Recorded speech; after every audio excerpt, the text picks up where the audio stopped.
Hi, everyone. For those of you who don't know, my name is Jacob Modak. I'm a holistic health practitioner with the Czech Institute, and my primary focus is helping people heal from unresolved trauma in a holistic way. And the video that you're about to see is a recording of an in-depth coaching session that I did back in 2024.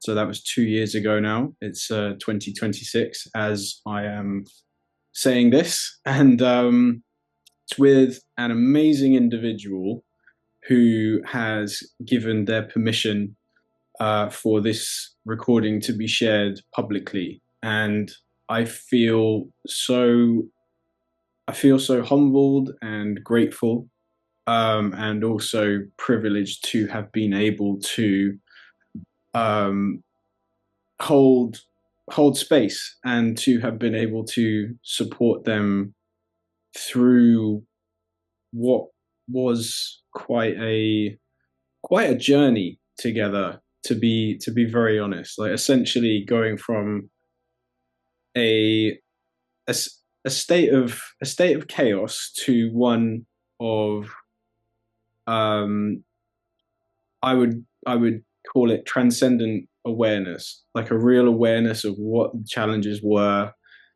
but also an awareness of the steps that need to be taken and the things to actually do and the clarity needed to be able to transcend that, which is the foundation from which everything else stems from. I trust this speaks to you and helps you and essentially can be somewhat of a healing artifact for you that you can have as a light and also continue to return to and come back to.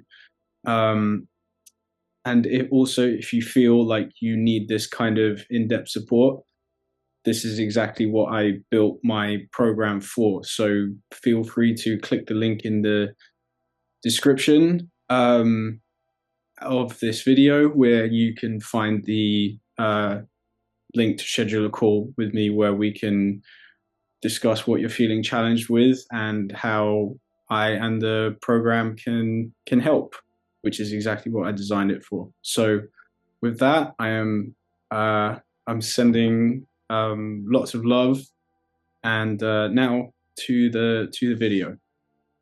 Can you hear me or not? Right, here we go. Yeah, right. Let's do the obligatory technology check. Can you hear me okay? I see. Yeah, so okay, right. It's working. Thank you very much for taking the time to do this. Obviously, like as I mentioned, this is a good way for me to just share and answer questions a bit more as well. But also, I appreciate you taking the time to do. Whereabouts are you at the moment? Whereabouts in the world? I'm in Maine. Oh, interesting. Cool. Yeah, I've spoken to another person recently, who's in Maine too. So that's quite interesting. I've never actually been there. I've been Beautiful. to, yeah, I've heard some amazing things about New England, and apparently there's an amazing national park nearby. For the life I can't remember the name, but yeah, there seems to be some just amazing nature spots around there. Beautiful. I live across the street from like the second biggest lake in Maine, so it's beautiful. So it's ready to be cold though. Oh yeah, well I mean, yeah, I think those parts of America actually have cold. I'm in London, so we just kind of have the not so fun kind of cold, which is just grey and rainy. I've been there, so I kind of know. Yeah, I'm born and raised here, and I still haven't fully gotten over it, so or even gotten used to it. So I think it's just one of those things. But yeah, we've got some family friends that are in Colorado, so so I've heard wonderful things about that part of the country. Well, I was born and raised in California, so okay, yeah, the other side of the so Yeah, yeah, yeah. So in terms of what I think felt would be a good structure for today is so those questions that I mentioned, they are we can just sort of go through them and they provide a good structure, and then we can go off and branch off on tangents as we need, Okay. because that's just kind of how conversations about these kinds of flow Okay. anyway. Something's said and then naturally they'll just move Leads on. to another. Yeah, so that's not a problem, but we'll just sort of go whiz through, and then um any questions that you have throughout, like, just don't feel like you need to stick to what I'm doing. If they come up, you can say them and we can go on to that. And then after the questions, of which there aren't too many, we can just speak a bit more generally, and I can share some or expand on things from the PDF that you read and the video, etc. Um, and we can just kind of flow through it that way. So I think okay. So just to start off, I know you've already mentioned to me in our messages what you're currently feeling challenged with. If you're able to, in your own words, again, just explain what you're feeling challenged with primarily, and the kind of sequence of events that led up to it. And feel free to express in as much detail as you would like to as well. But if in your own words you could share that, that would be good. Sure. To reaching out is because I've come to the point where I've been through 6 marriages, and I'm going through currently getting ready to go through another divorce. I just want to expand my life to where I don't fall into the same category that I was before.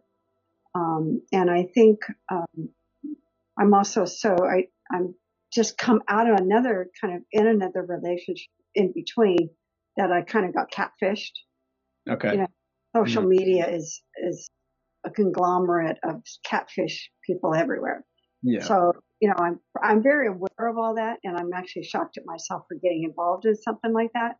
It only went on for a couple months, no money or anything exchanged. Just some individual on the other end of the world somewhere that decided they wanted to do that. Um, and I think also finding that I'm um, freezing up and at a point where I just don't want to do. It's like I can't accomplish things right now. Mhm. I can't. I mean, I want to write my book. I start my book. I can't accomplish it. I start things I can't accomplish. So I actually gone through kind of written out a calendar of how I should do events every day that would incorporate some things that would help me move on. Emotional sleeping really well though. I don't have trouble with my sleep patterns. Mhm. Um, just I think there's a lot of hidden trauma. I Mhm. believe I truly have the complex PTSD from severe childhood trauma into adult trauma. Um, and it just seems that I kind of attract trauma to my life somehow. And I don't know why or how, but somehow I just it's somehow invited into my life, and I don't know why. Mhm. So is it that? So if I'm hearing you right, it's primarily just that because there's obviously a clear cognition of things that you would like to be doing, just the way that you would like to be living and feeling, and there's a kind of it's almost like there's an invisible force that you can't feel or can't see, and yet it's keeping you in a particular place, and it's hard to get Well, through. I know what that is, and I know it. I describe it as walls and chains. So I keep these walls up around me, and I'm chained to them. And when the walls start to come down, I grab onto the chains. More like, okay, I can't let these walls down, so I Yeah. just hang on to the chains, and those become my source of grounding. And the walls want to crumble, and I want to as soon as I feel I'm letting them down, I want to erect them. Yeah, I understand that, and like in my own journey, I've definitely had my own moments of that. And one of the things about the healing journey in itself is like one can one goes through the process of doing these certain things, but the idea of itself is going to evolve. as that healing happens. And one of the things that the ego likes the most, or I say likes, maybe the right word is feels most comforted by, Okay. is familiarity. So even regardless of what it is, familiarity is the most comforting because at least it knows the terrain. Because what's uncertain can feel more destabilizing for the ego because there's an I don't know about Right. it. Oh So yeah. unfamiliar happiness can be more distressing to the ego than familiar misery. Right. I mean, you And go like you said, you go back to what's I have a vision of what I want. Like went through some of that PDF and did some of that yeah, writing. So I have a vision of what I want to be. But when I to hearing the voices and believing the past, yeah, yeah, it's and going to my future. I go to my past and believe all those lies. yeah, And so that's where I live in. I live in the past of what this happened to me. I went through that. So if I yeah, envision this, I'm here. So why even try? yeah, and again, like it's not to judge that either, because to bring grace and love and compassion to, again, all of these things that can feel distressing in a moment, and like, oh, this is really messing things up, this is messing me up. All of these aspects, like let's use the emotions as an example. People can say that anxiety, anger, fear, etc. All like they can talk about these things in like a blank term, as this is doing this to me, etc. But if we view them as aspects of ourselves that, to a point, and if out of context, when inflated, aren't helpful, but there's a core of gold in each aspect, facets of what it is to be human. For Mm-hmm. example, anger, the core of anger means I won't stand for this. Right. So it expresses itself when we feel like our personal boundaries have been infringed upon without our permission. Shame, for example, again, like all of these emotions, that there's a core of them that's helpful if we understand what they are in context and see them kind of like as helpful alarms. And when I say context, if they're working well, like if Right. if a smoke alarm goes off but there's no smoke, that's not helpful. Right. Um, because then it's out of context. It's not actually working for us. And like the core of shame, for example, that's an emotion that flares up when we own principles and what they are. We don't want these things to define us and control us, but being able to bring compassionate, conscious awareness to all these different aspects, from those things to the voices or the things from the past. And I'll get onto kind of like the sort of psychic architecture of these different things, because even though they're all there, they kind of have a slightly different form to each other. So one would engage with them in a slightly different way, but and that kind of landscape, then we can understand how to work with these things. So everything's kind of coherently flowing, as opposed to each other and things still being all the rest of it. But just to mention the what you were talking about in terms of being in the past. One of the things about any kind of um, traumatic experience, and just to back up, just to finish the point that I was going to make earlier, because it just came back to the tip of my mind, is that bringing a bit of grace to this is important, because what you just described in terms of being back in the past, like this is going to happen in the future, so I don't want to go there, etc. At its core, that is just your internal systems, psychic and physiological, to protect you. So that in it, so that at its core, understanding the place it's coming from doesn't mean it's doing the most optimal job. Right. Yeah. Sure. um, but we can at least be grateful and show it's coming from. Like, I don't want you to be damaged further, so I'm trying to no, don't do that, this might happen. So the place from that is, I don't want to see you hurt. Mm-hmm.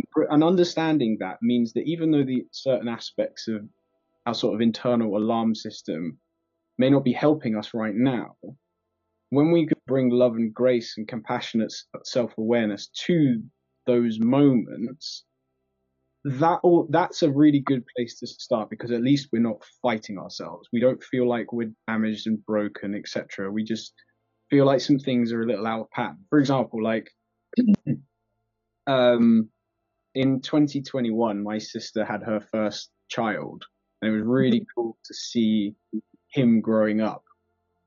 He's very talented at having tantrums. And but so he's had many responses that are very out of context, very extreme, and results in him feeling very distressed for a certain period of time. But the core of that in any child is they're just trying to stop something bad from happening. So being able to see that, like, okay, I understand, like, they're not wrong or broken for having a reaction to a situation that may be a bit challenging, because it's also contextual. How much can someone understand what has happened?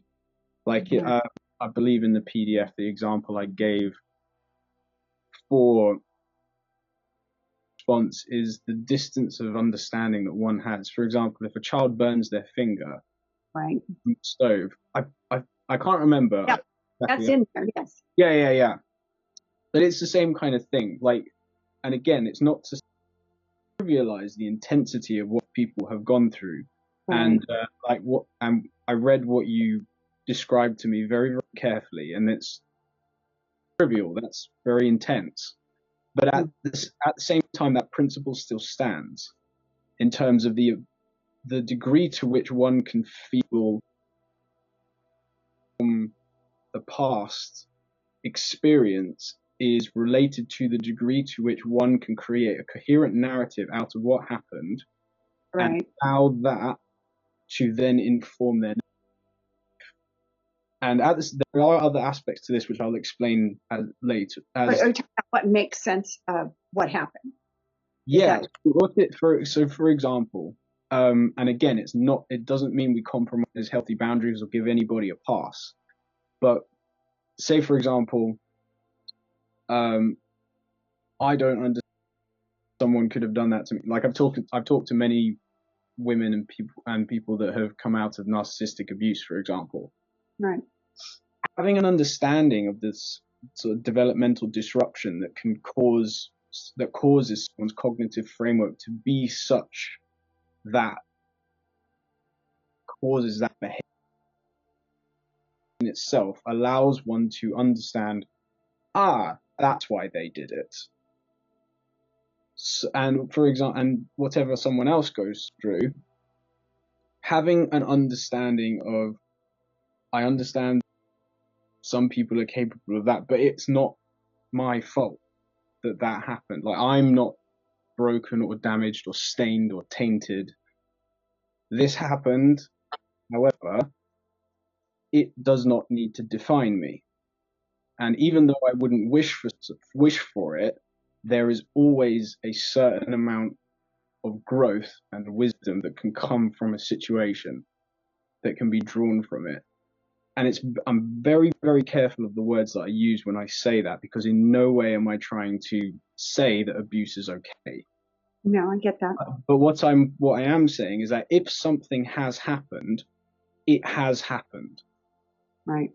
And it's not to get it out of someone's life story, but it is to quote Dr. Keith Witt, who's a personal hero of mine, someone I study a lot. He's many things, but he's been a integral psychotherapist for over 40 years, and he's in his 70s now. So, like, practitioners that are not in that particular generation, like, he's a real beacon of wisdom for many of us. But he says that at its core, trauma is a form of memory, and being able to go into that memory and bring compassion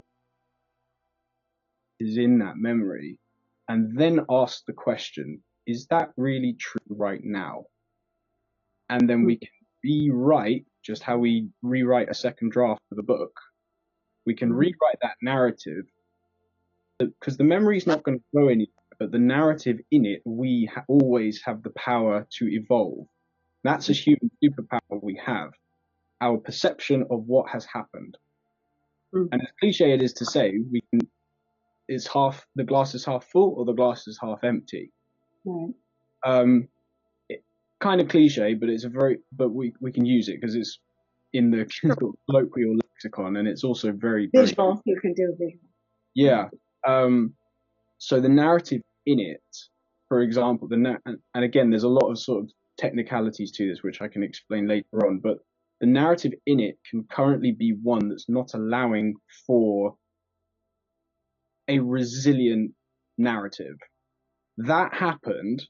However, I am still here, and I have the capacity to be XYZ right now, and I have a vision for what I would like to do in this next phase of life. And though I'm not wishing this for myself or anybody else, the fact is it has happened. However, even though someone was trying to cause this with me, that didn't happen. And because I've chosen to not allow that narrative to be what defines me. Well, that's my narrative problem, is that I keep telling myself, this again, like I'm to blame for all of this. So how do I fix me? Because I'm to blame for all of this that's happening. And there's a specific there's a specific sequence to follow that addresses that, which is not once done. The mechanism of it is very clear and simple. So I will share that with you today as well, because then there's some follow-up stuff that I can you, but having understood it, now you have a tool for life, because that's what all of these things are. They're tools for life. Right.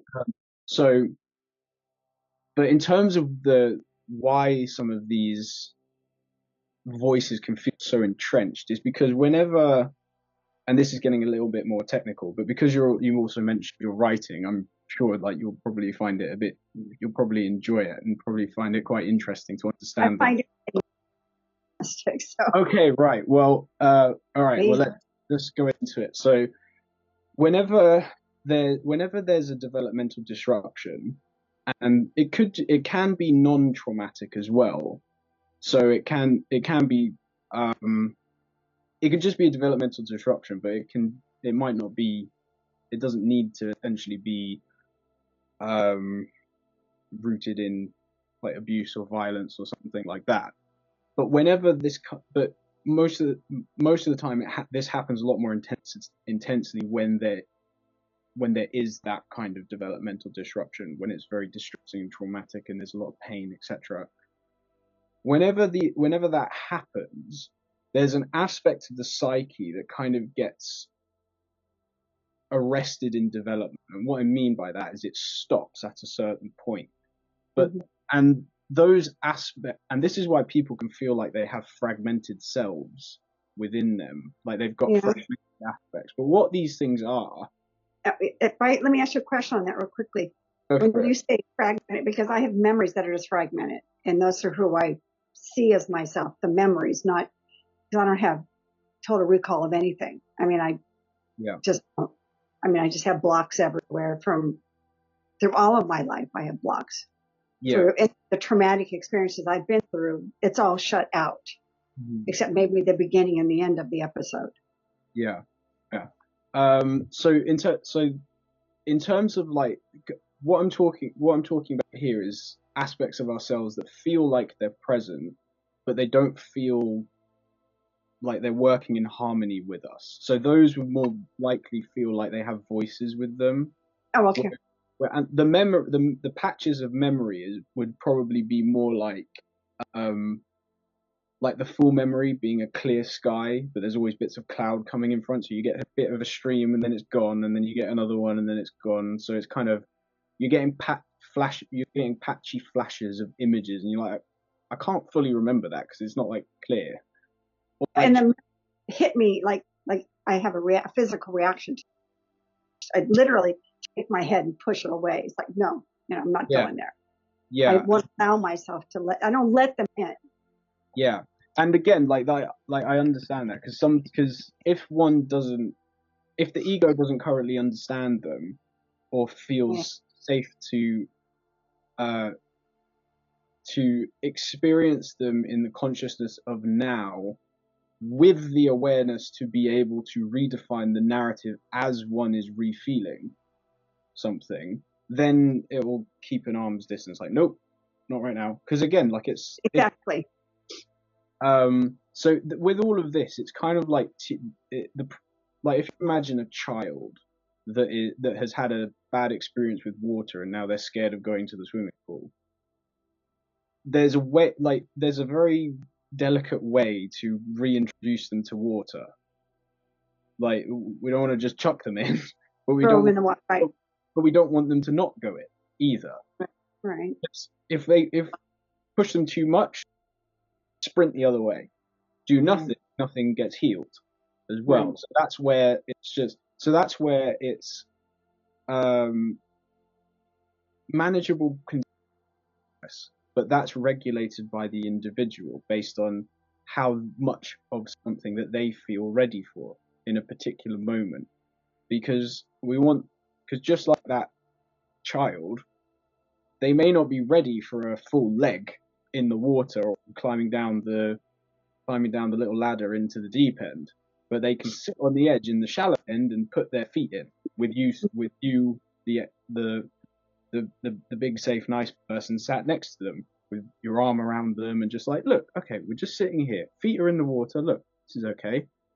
And then if they start feeling a certain percentage of the emotions, like, yeah, okay, that was then. Do you kind of catch my drift with that? Sure. Yeah. No drift, no pun intended.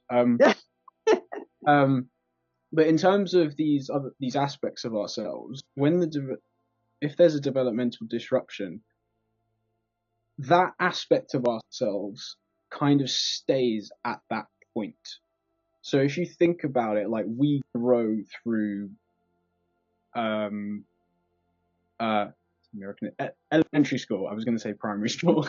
I understand. Yeah, elementary school, college, maybe just other adult life. Think about a developmental disruption as a version of ourselves that gets left in like second grade, but hasn't been able to come along for the rest of the journey, and there's that part of us is still there. And the other thing about it is whatever age the developmental disruption happens, that aspect of ourselves will stay at. So in a moment of stress, what these defensive states flare up, and we start to adopt the feelings, behavior, sometimes posture, and even sound of speech as that sort of dissociated aspect. Wilber, who's the founder of integral theory, describes it as they behave kind of like hidden little miniature egos. So they're kind of these little sub-personalities that haven't been reintegrated, and there's a specific way to do that, and a specific order. To reintegrate them, you're saying that you can get them past those developmental stage. Yeah, because let's say someone is 6 and they have a traumatic moment in their childhood. Maybe the parent is violent and they're terrified. That themselves can stay split off feeling terrified as like a 6-year-old. So if in the future they may have grown up biologically, etc., then when a situation presents itself that's similar, that flares up and they feel the same thing that they felt at the moment. So their physiology is right back there. It's like, oh God, feels like a storm. Their nervous system starts to respond, like it's just like, oh my God, no, got to get out of here. Like, sometimes for some people it can respond in sometimes it's running like I need to get out of here. Sometimes it's right, I'm going to go right into this thing and try and destroy it. Freeze. It depends. That would be me right there. I can, what you're saying, I can relate to with what happened to me as a child, to what happened to me as a young adult and then adult. I can see the same way I reacted every single time was to just freeze. Right. I'm like, okay, whatever. I'm the child that has to do whatever grandpa says, Yeah. So. Yeah. And there's but the way and I'll explain the technicalities later. There's a specific way to integrate these aspects of ourselves, which once done, it's not that hard to understand. Mm-hmm. And however, it's very potent in terms of how just based on how the psyche essentially there's a specific way to do it, and it was actually brought into the way to do it, which is you actually to reintegrate something, you take the perspective of it, and I'll elaborate a little bit later. But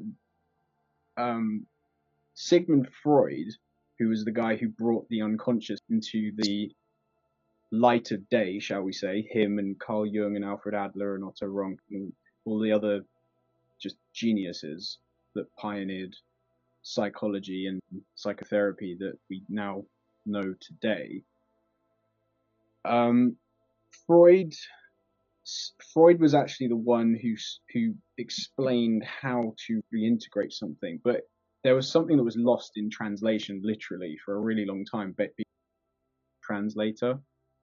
So Freud, like, we use the term ego a lot, but Freud never actually used that word in his writing. The official translator put that in. So the word ego is Latin for I, and the word id, id, is Latin for it, it. Right. But when Freud was writing in German, he didn't use those words. He used the German pronouns for it and I. But his translator, a guy called James Strachey, put those in because he thought it made Freud sound more scientific, but it skewed what he actually meant. Interpretation. So the translation was where id is, ego shall be, or something like that. But what he actually meant with German pronouns was where it was. So if you think about it being in commas, how we write in English, it, a thing, something separate from us. When we view something as an it, like it's on the table, we see a distance between ourselves and that thing, and it's a thing. Right. The anxiety, it overcomes me. The fear is me. There's a distance there which we can use the word sort of dissociated, separated, fragmented, distance, something that hasn't been brought into our wholeness. Okay. He was saying where it was, there, THERE, which is a direction there, not the possessive one, which is EIR, because THEIR is a possessive there, as opposed to a direction. Right. So what he said was where it was, there, THERE, there, I, the pronoun I, first person perspective, there, I shall become. But what that means is where something is dissociated, and the pronoun there would be a third person pronoun. You bring the I-ness to it. So essentially what we do is whatever is fragmented, we speak as it from the with a first person perspective. It was, there I shall become. And that's what reintegrates. And the reason why that's really important is because the process of dissociation happens first person perspective, then second person perspective, and then third person perspective. So what we actually see here, and this is Ken Wilber's 3-2-1 process, what that process is I just described is going the opposite way. Third person perspective, second person perspective, and then first person perspective. How something gets dissociated in order to bring it back in. Okay. And and that's the exercise that I'll explain later. But the reason why I wanted to share that is because one of the things that I have found, and I know it was this way for me until I understood and started doing this, is when these things are unresolved, it just feels like they're so there, but you can't see them. It's almost like trying to fight your shadow. Mm-hmm. I mean, there's some more like metaphorical uses of the word shadow there, like fight your shadow. So that, but I'll be literal just for the sake of this. It's like, it's very ethereal. It's there, but you can't, there's no contour to it. So you don't really know where to start. So then that's lead people to feeling like, well, this is just hopeless. Because a lot of the therapy that goes on at the moment, good. However, a lot of it is the third person perspective and second person perspective. So they're talking to something and about something, but a lot of the time they don't do the first person aspect. Okay. So they who actually bring a full resolution is unresolved. And then also, like with my training being very holistic, understanding the whole holistic map, which you mentioned you watched the video, so I went down and explained that. But understanding how the state of the psyche and perception influences the state of the nervous system, and how that influences the adrenal glands and stress hormones, and the sequence of events once the psychological work is moving, coupling that with the physiological work as well. So addressing nutrition, lifestyle, and movement in a particular way that then allows the new healed perception to physiologically be anchored in. So people's nervous system now not only knows it's safe, but experiences what safety feels like on a cellular level as well. Right. So those two together, and understanding the interrelation between that is what allows for lasting results. And the individual identifying what's going on. Understanding what's going on in a holistic framework, and understand what to do for each thing, and in the right sequence, so things don't revert back, and someone understands use these tools so they can maintain that for the rest of their life. That's awesome. That just sounds phenomenal. And there was a lot, and I didn't know this for a lot of my journey. However, anyone who goes through something really intense, it will inform their next phase of life in a certain way. And for me, it manifested with the archetype of the coach and doing this professionally, etc. For other people, it may, as like for yourself, it may be writing. Mm-hmm. For other people, it may be creating a supplement company or a clothing company. The messaging is infused with the knowledge and wisdom, etc. Right. So it's different for everybody, but it will inform what they do next. And the amount of light that gets created in that second phase of life, because as per you read the PDF and the video, the ego identifying with the soul first, and the residue that's remnant on the outside is now not what it's identified with.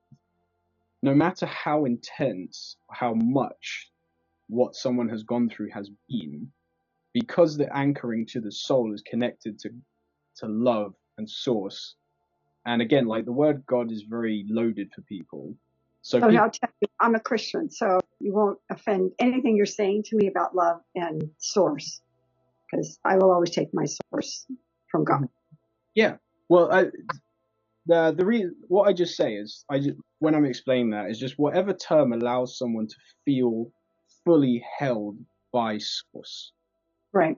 in unconditional love, because Right. some people have gone through some really horrible religious trauma as well. I'm sure they have.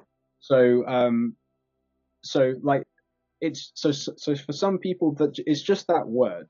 It's not changing the relationship. It's Right. just changing the word so that the because the ego has an association of a feeling with a specific word. But if that Sure. word changes to universe or unconditional love, now because that word wasn't used when the event happened, now the sort of the sword can get put down and that river of love can start to flow again because the association hasn't sort of been flared up.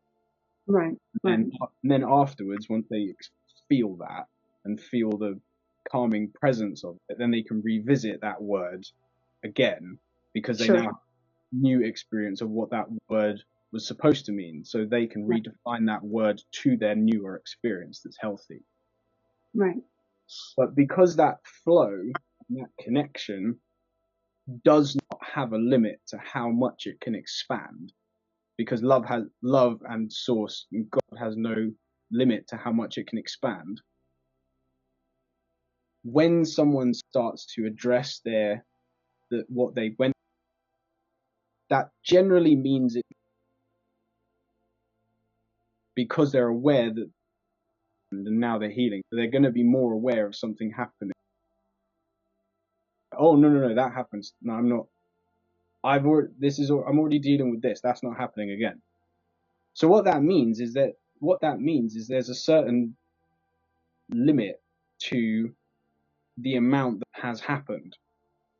There is a sort of finite well, I say number. There's a sort of finite amount to what one has gone through. We could say like there's X number of sort of darkness points. But because Great Spirit and love and that flow has no limit to the expansion, it's inevitable that as long as that staying connected to that means that the light and love that one will experience will always eclipse how much someone has gone through. And in their That's second phase of life, with what they have gone through and the wisdom they have learned and what they've understood from coming through that journey and that crucible, shall we say, the light and healing that they're able to help support other people with in this second phase of life is so much greater than what they went through. And seeing how they help other people allows them permission to feel like, not to say they wish for it, but it allows them permission to not resent what happened, because without what had happened and the conscious awareness to understand the wisdom and the lessons of it, they would not have been able to all the people that they have touched, all the other souls that they have helped on the other side, because what they went through is the energetic bridge connecting their soul to those that they're helping, where they can genuinely, I see you, I hear you, I'm here to hold you because I've been there before, but I'm through it and I know that that's possible. So, and that is, can I just say, that is my purpose for writing now and hopefully speaking, is that exact reason, is that I want to turn what happened to me, what was meant for evil and bad, and I want to turn it to good. And that is the principle of alchemy in action, turning a base metal into gold. Right. That is, and as Edward Edinger said, who's a Jungian analyst, without both sides, we can't be conscious. Consciousness, as he defined, is a psychic substance produced by the experience, suffered not blindly, but in living awareness. Right. And the other thing, any act of light will create a shadow of equal intensity. So, by that same fundamental law of nature, if someone feels like they're in the shit to a certain intensity, by that law, there is an equal potential of its light counterpart that absolutely exists that they can get to. I like that. So the intensity with which someone has endured really painful situations, however intense that is, what it will inform in their next phase of life is at minimum equal intensity on the light side to what they went through. And I say minimum because there's no limit to how much love can expand. Right. So at minimum, it's equal. But by that expansive law of love, it will be more. But see, that is probably something I have been living with and trying to understand, is that there's nothing in my perspective as a second. It's like all the things that I've gone through, and of course self-blaming a lot of it, and thinking, I'm just such a bad person. Always it gets eclipsed by what Christ did for me on the cross. It's always eclipsed. So no matter what anybody has done to me or I have done or whatever, it'll always be eclipsed by the light, like you said. Whether you can turn the light as creation, God, whatever, or the light of Christ in my life. That's what I look at. And I look at it much like what I've gone through, to be much like refining silver. Silver is not going to be purified totally until you can see the silversmith says, until I can see my light in it. I can see my face in it. And that's what I'm trying to do, is take whatever has been bad and represent that light.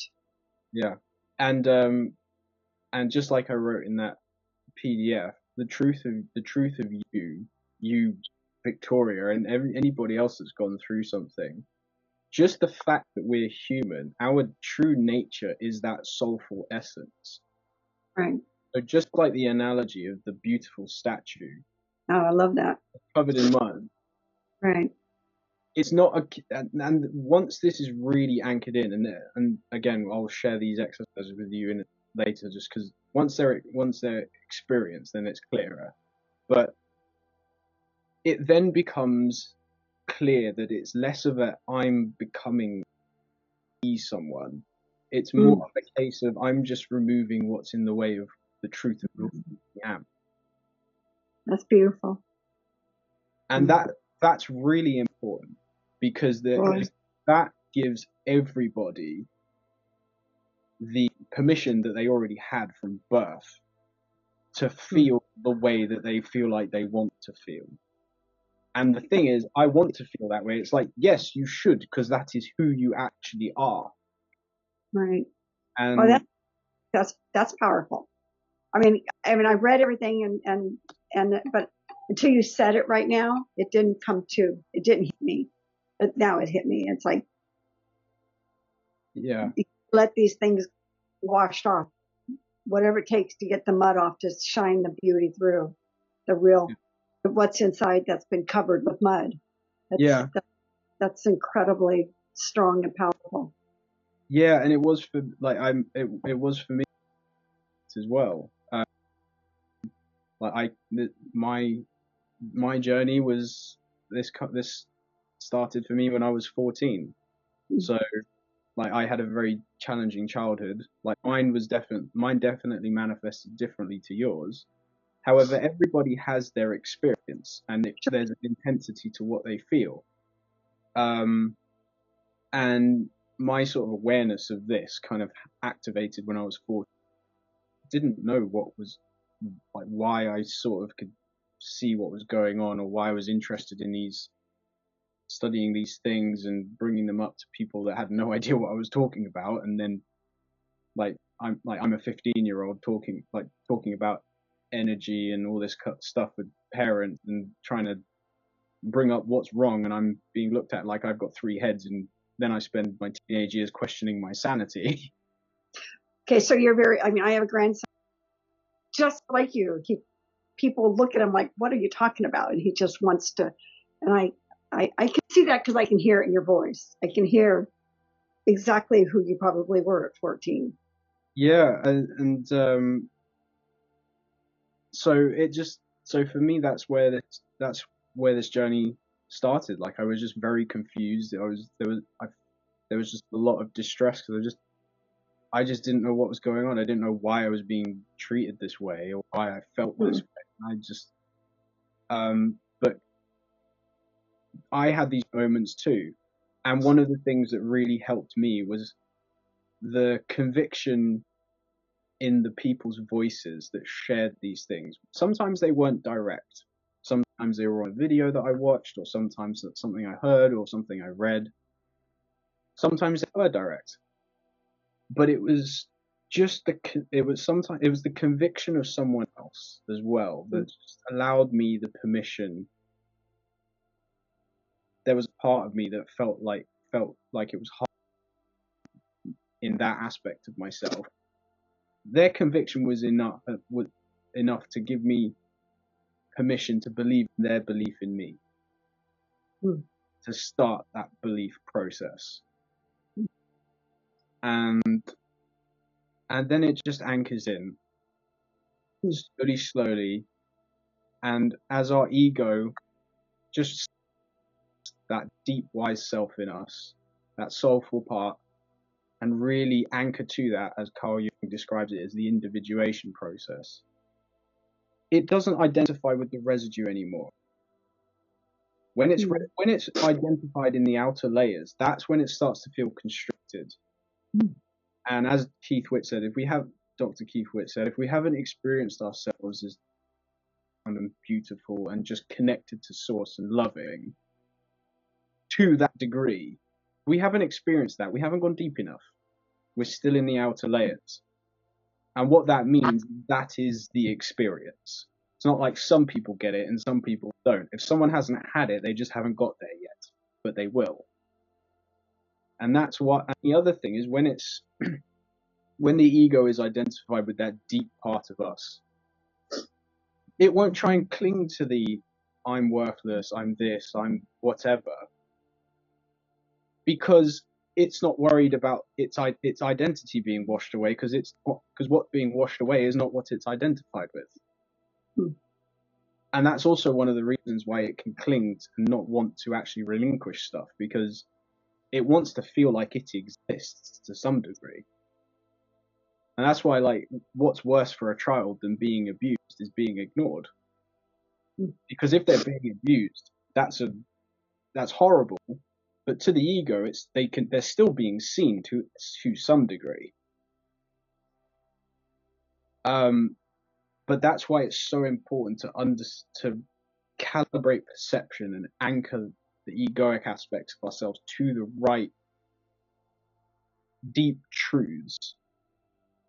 And once that happens as a foundation, then when we're reintegrating these other aspects of ourselves, whatever is not part of that truth, it's almost way, just that flow and light of love as it starts to come back in.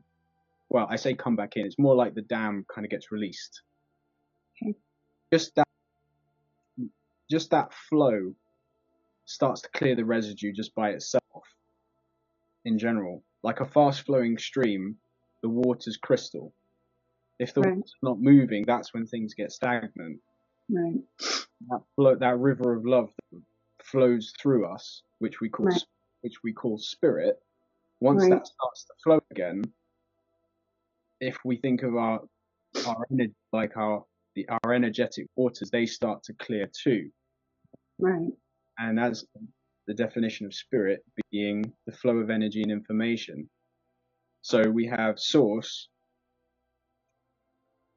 soul, which is each person, as Jung says, each person's unique individual and individuated aspect of God. Mm-hmm. So it holds our divine purpose here, what we're here to do. That intention is then flowed through spirit, flowed energy, information that goes into our heart, and then our heart pumps that, providing that there's not a connection there. But that's also what traumatic experience can do. It can just, and that's right. So. But with this third dimensional reality being what it is, we need to have both sides in this place called Earth in order to be. And as it says in the Bible, in Isaiah 45:7, I the Lord create the light and the dark. I the Lord create good and evil. I the Lord do all these things. What that means as a metaphor and a connotation is the potential for both has to be there. If we have awareness, we understand that our light needs to be anchored to something dark. But if we're conscious about it, we can choose not to enact it. So as you like, what's unconscious can't be controlled. But if we're conscious about our capacity, which is a part of being human, we can choose to not enact. So the impulse to do destruction to someone else, we can transmute that to an energetic engine drive to protect our ability to be more loving. Right. For example. So I know I kind of went on a little diatribe. No. You know what? It's what I'm really enjoying is because as you're speaking those words into my spirit, into my soul, as you're speaking those words into me, I can already feel the inner person, the inner child, as we call it, like softening to you. Like, okay, maybe I can trust this person. Okay. You know, maybe I can. I mean, you're speaking to the person inside of me right now, not. You're speaking to the inner child inside that says, maybe I can trust this person. Because you're thinking how I would want someone who would listen to me talk to think. Maybe if I throw it a few more times, that will speak process up. I love jokes. I had 5 brothers, so I had to put up with a lot of jokes. Okay, right. Well, let's see if I can be equally profound and equally silly simultaneously. But kind of like that's kind of like the overview of the process itself. And again there are specific exercises to do, which I'll whiz through the other questions, and then we can speak on that, and then I'll also pick your brain on if you got some follow-up questions from the video and the PDF, and also I want you to explain to me more about the writing as well, because as I mentioned, I've written loads, and I've done writing.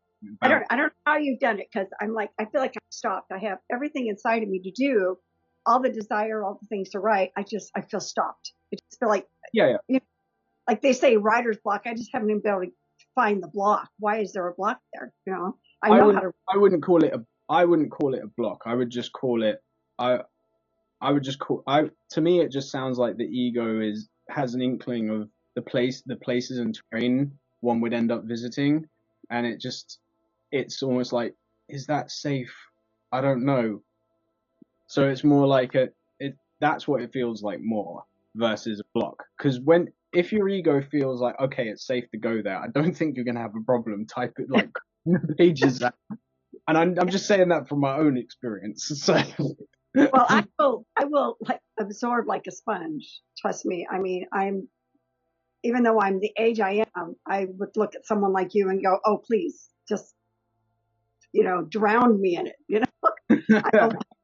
I just want buckets of it to fall over me, because that's kind of wisdom I want. Well, and I want to take what I've experienced and pass it on to women that maybe don't have the benefit of being able to reach out to people and to get benefit of speaking to someone like you, who I find brilliant already, and be able to expand their help. Well, I appreciate Einstein.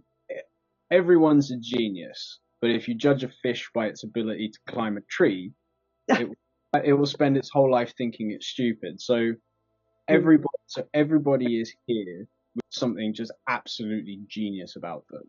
And one of the things I can already feel with you is like that soulful presence in you is already there, and it knows what this is for as well. So going through this process for what you're going to be doing, there are going to be people that are not going to know those steps, but because you've gone through those steps, you will be able to help them. And essentially, I say help, but the help is essentially in people just learning how to remember. The guide, so instead of like, I'm going to solve the problem, I'm going to guide you to your problem. Well, I'm going to help guide you to the truth of you that already knows the answers. Let's go for the statue under the mud. Yeah. Because that's the rule I always keep with me now, is to find the statue under the mud. That's such a powerful image. Yeah, we're going to do that.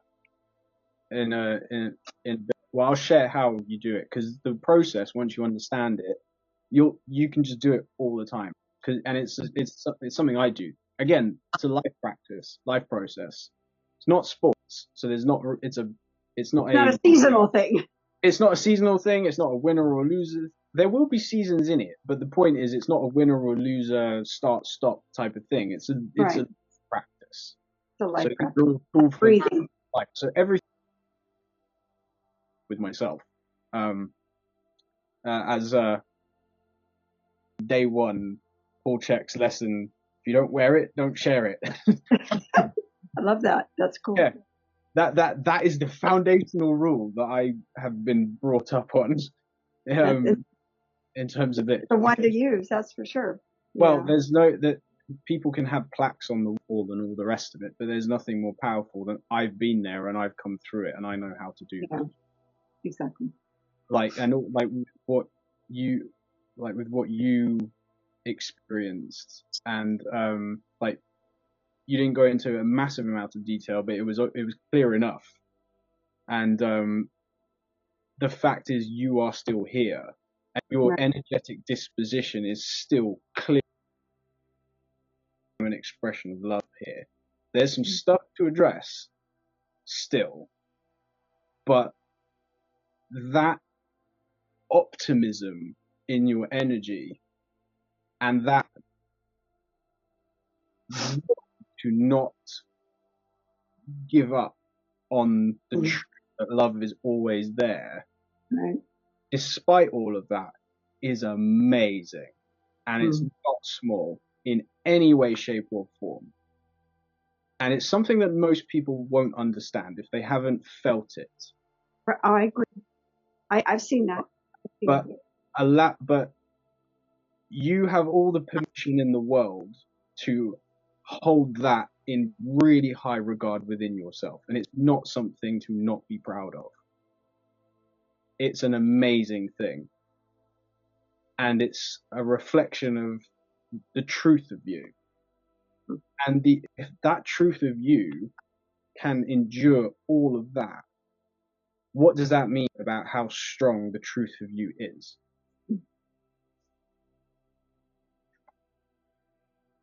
It's significant. So, that is the truth of everybody. How much their ego allows itself to believe that or not, that's the work for everybody. But I can already feel that in you. I can tell that with you already. And those more fragmented aspects may still be feeling the opposite, but that's okay. The truth of you can bring love to those parts. And when those parts get reintegrated, they come up and meet where we're currently at. Relatively quickly too. So but that is the foundation from which from all the rest of the work comes from. So just this next question, what would you say, with what you're feeling challenged with at the moment, what would the dream outcome to addressing it be for you? What would it feel like? What would it look like? What would it be like personally, professionally, in terms of the interpersonal dynamics with other people? What is that dream outcome for you for addressing what you're feeling challenged with?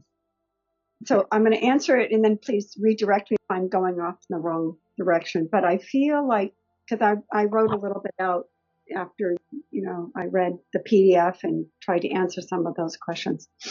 I would want to, my person that I want to be is basically, and I'll use your the beautiful statue. But I want to understand people to understand that statue has a lot of cracks in it, that have been put back together. And I want to be someone that can not just write about it, but I actually have a platform I could use. My daughter and her husband are global leaders of the Celebrate Recovery program. Okay. And so the hard part for me is that part of her testimony, when she goes all over and speaks, is about me as being raised by me as the mother. And so I foresee being able to complete that with, yes, this was the mother, but this is now who we are as mother and daughter. This is now our testimony. This is now what the power of love and the power of healing can bring. And that we want to bring hope. I've spoken to her once. I've, kind of brought that up, and she was like, that would be beautiful, Mom. But I haven't, and I want to be able to write so that when I'm able to give something to someone when I speak, like, okay, here you go. Take this home with you. Yeah. Here's a little study guide to help with it. Being able to use things that I'll learn through therapy or through, the program. I see myself as someone who stands before other broken people and say, hey, let's clear this up. Let's figure this out together. Let me help you. Let me support you. Let me help guide you. Let me just be there for you. Yeah. And that's what I see. That's where I feel fulfilled, is because I just want to help. I just want to help people. Yeah. And I want to call people. I guess what I want to call the women that I thought myself was as like the prodigal daughter, the prodigal son in the Bible, where the father goes out and greets him and brings him in, but he's like, don't touch me. I've been sleeping with the pigs, I want to call them home. I want to say, come home, come home. And now I can go further in my thought process, and let's find the beautiful statue underneath all that muck from sleeping with the pigs. Yeah. And that's such a beautiful thing. And it's so important, and it's so profound, and it's also the fact that is part of your purpose here, which you have felt so strongly about. The journey itself will make sense in a cosmic way. And as Suzuki Roshi said, who's a famous, I don't know how you do these names away. I've got a good memory. I see that. But it also, like, I've had a lot of exposure to this stuff, and I've spoken about it a lot. I've written about it a lot. So there's certain aspects of it that are really ingrained. True. Don't get me wrong. I definitely have my days where my brain just doesn't work. It's just like, nope, not today. And I'm like, your timing sucks. I don't need this right now. And it's like, kind of like a kid that's like, we gotta go. And just like, although not now. I've only experienced that a little bit as an uncle. Like my superhuman of a sister. Yeah, but yeah, being a mum, that's the planet Earth, like period, bar none. That should be, women should be able to put that on a CV and put nothing else, and it's accepted everywhere. Yeah, I can do that job. Yeah. Well, that's why. Well, I mean, I could go off on a whole diatribe about like, for example, like women have 30% more nerve connections between their right and left brain hemispheres, so that's one of the reasons why they're more intuitive. But yeah, as Suzuki Roshi said, and this only makes sense if someone can understand the cosmic side of things too. Hell isn't punishment; hell is training. Mm. But what that is if, as Carl Jung says, we can only help someone to the degree that we are what we have gone through, or heal through what we have gone through. So people can know about something, but unless they know that thing, the gut, physically would, and emotionally, but like, someone would, not just head knowledge. Yeah, yeah. And not to say everyone has to experience exactly the same thing, but the principal intensities as a felt experience. Right, exactly. What allows us to connect to the person that we're here to help. Right. And as there was something else that I was going to say. It was right on the tip of my mind. Yeah. It slipped me okay. a little bit. But just I'll go on to the other questions and then we'll just carry on. So, what do you feel like? Do you feel like it's the thing that is missing at the moment? Maybe it's something in your knowledge, a certain approach. You have your dream outcome. You know where you would like to get to, but there's something at the moment that you feel is potentially missing in order to bridge that gap. What do you feel like that is? Doesn't necessarily need to be a specific thing, but I know for someone else I spoke to, for them it was understanding the psychology and the physiology and how they influence each other. Or well, that's a big part. I mean, it's knowledge. You know, I want to be able to, when I write, I want to be able to speak. I want to be able to relate to it. Like, okay, like you do so easily. I mean, so easily you'll like say, well, this happens as a result of this part of your brain, and then physiologically this happens. So you speak so authoritatively with it, and I want to be able to have the same history. But I have also, when I don't mean to use the word block again, so I'll leave it open to whatever word you want to use. But college, I took a writing class, and my first class I went into, I sat down and they had like other people in the class, and professor asked,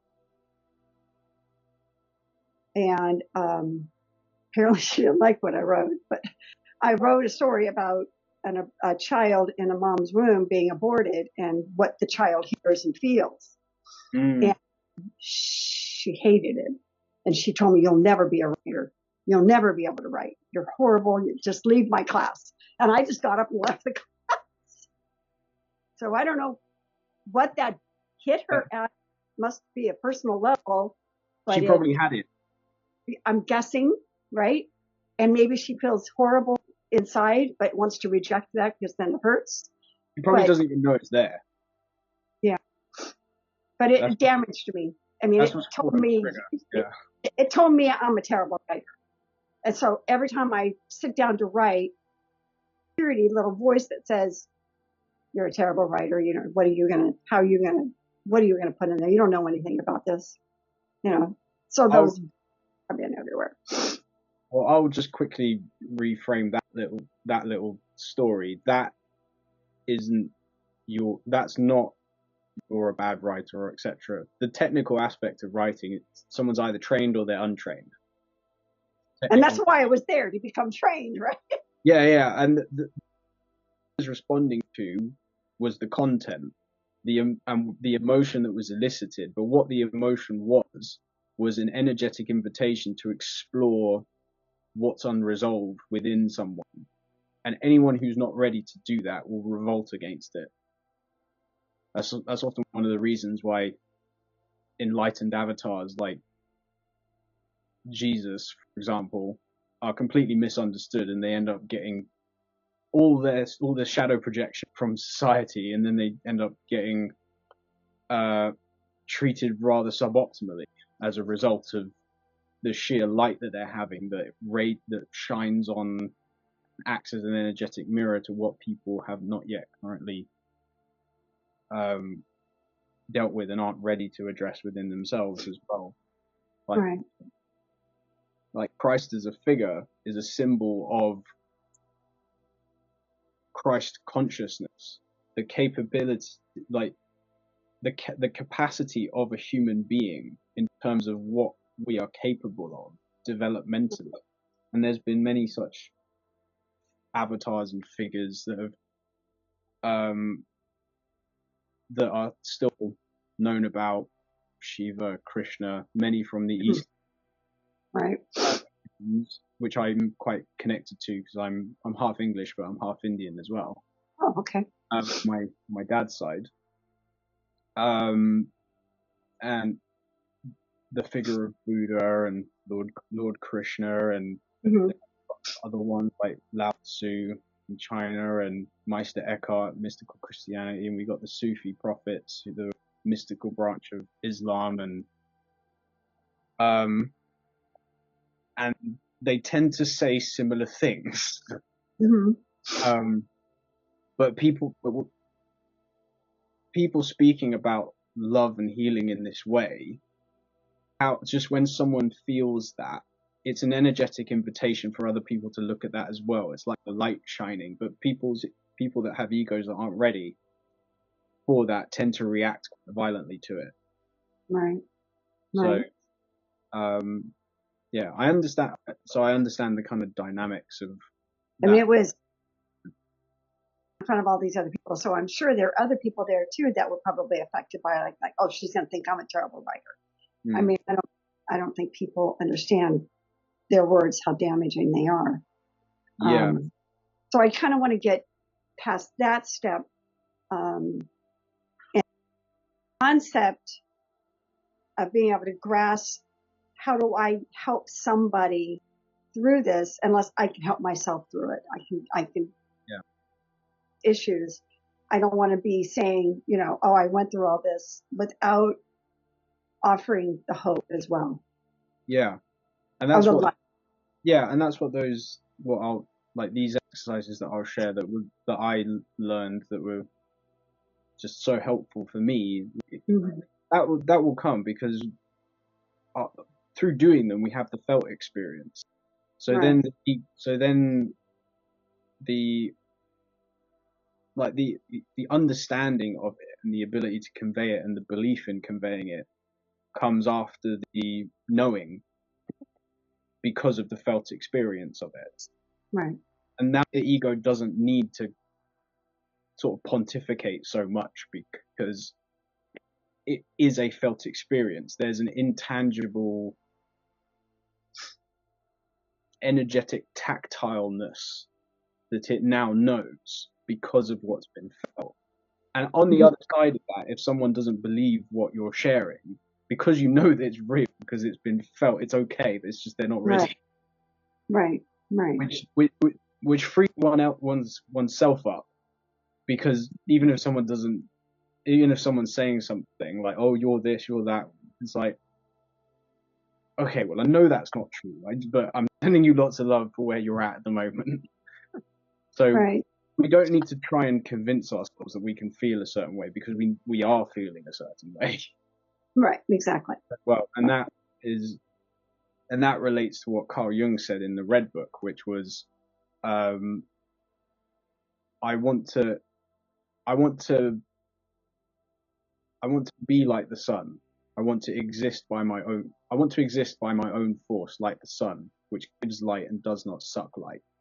And that's what happens when someone draws their inner reservoir from source, because there's no limit to it.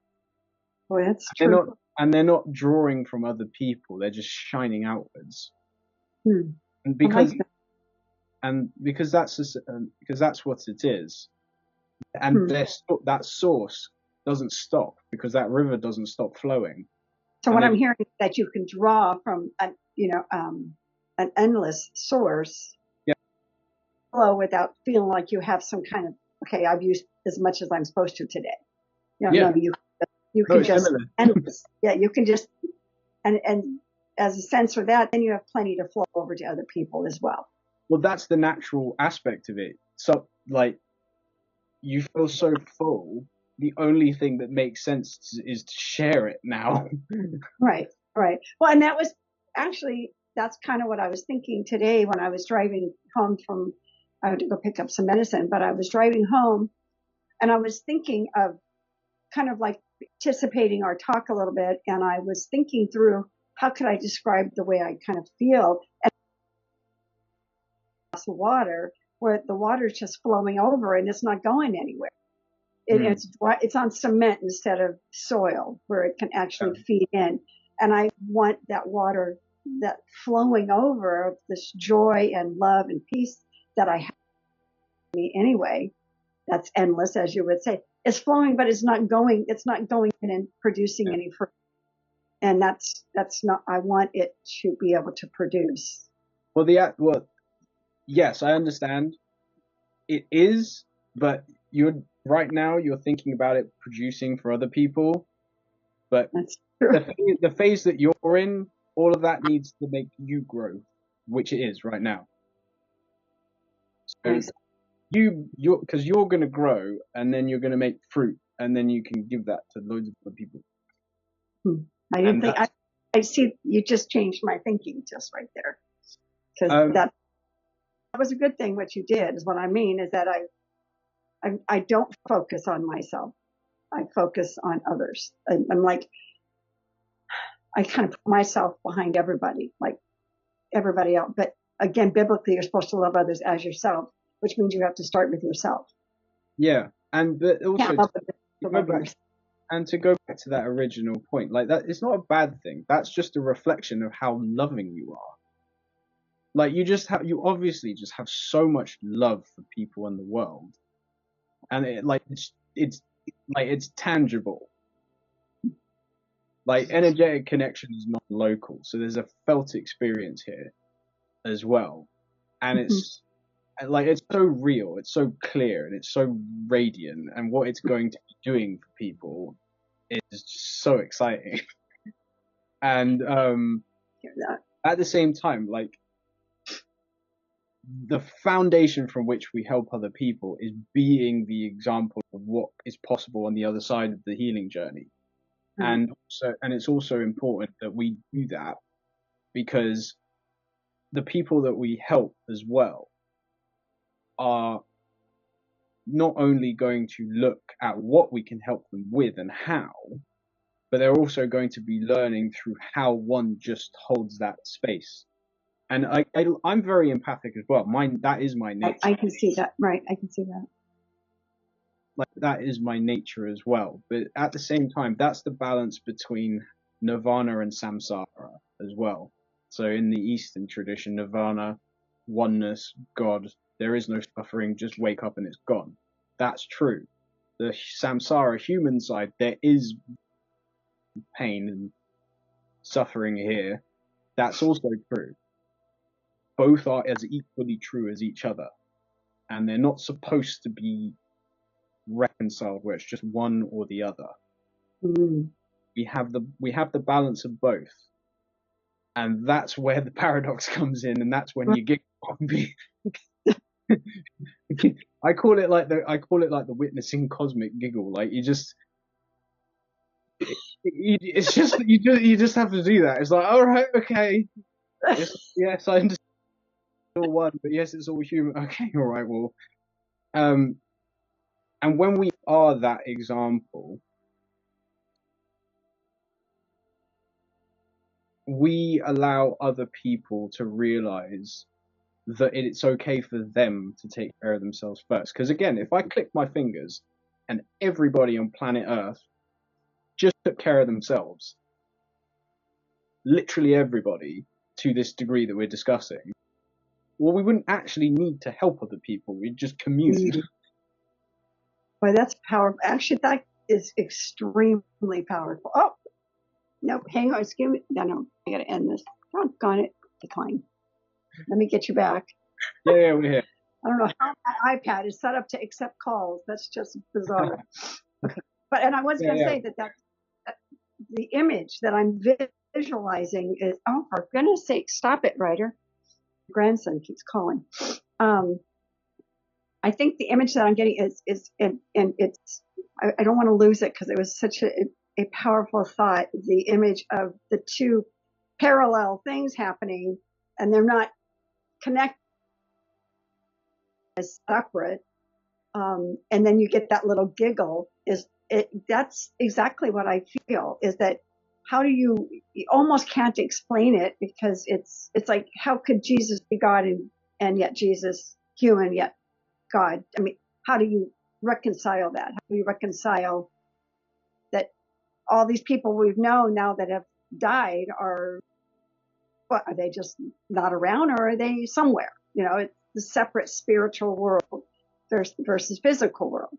It's just being able to grasp it, and then that little giggle explains it, believe it or not. It's like, I just can't explain it. I can't.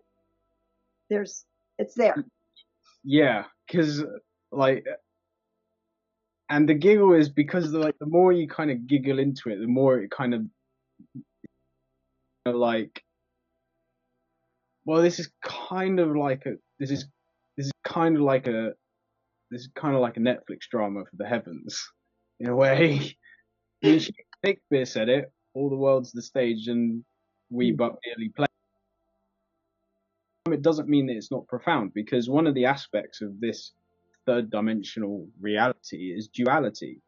But when there's duality, there's the potential for consciousness. When there's potential of consciousness, we as a soulful being can elevate. If we're in a non-dual realm, and again, I don't fully know this definitively, but I think, and it seems plausible to me, that in a non-dual state, if there isn't consciousness, whatever stage of development a soul is at is more likely going to be locked. So it doesn't mean that the messiness of this realm and this world is something to be demonized and not seen as sacred as well, because this gives the opportunity for an expansion of development, and so we can see how there's as Czech, the founder of the institute I've done my training with, I've studied him for like 11. He calls Earth Spirit Gym. So it's a place for that growth to happen. And that, again, understanding this with conscious awareness and that understanding and that felt experience that we've been on the other side of the healing journeys, and reintegrating all of these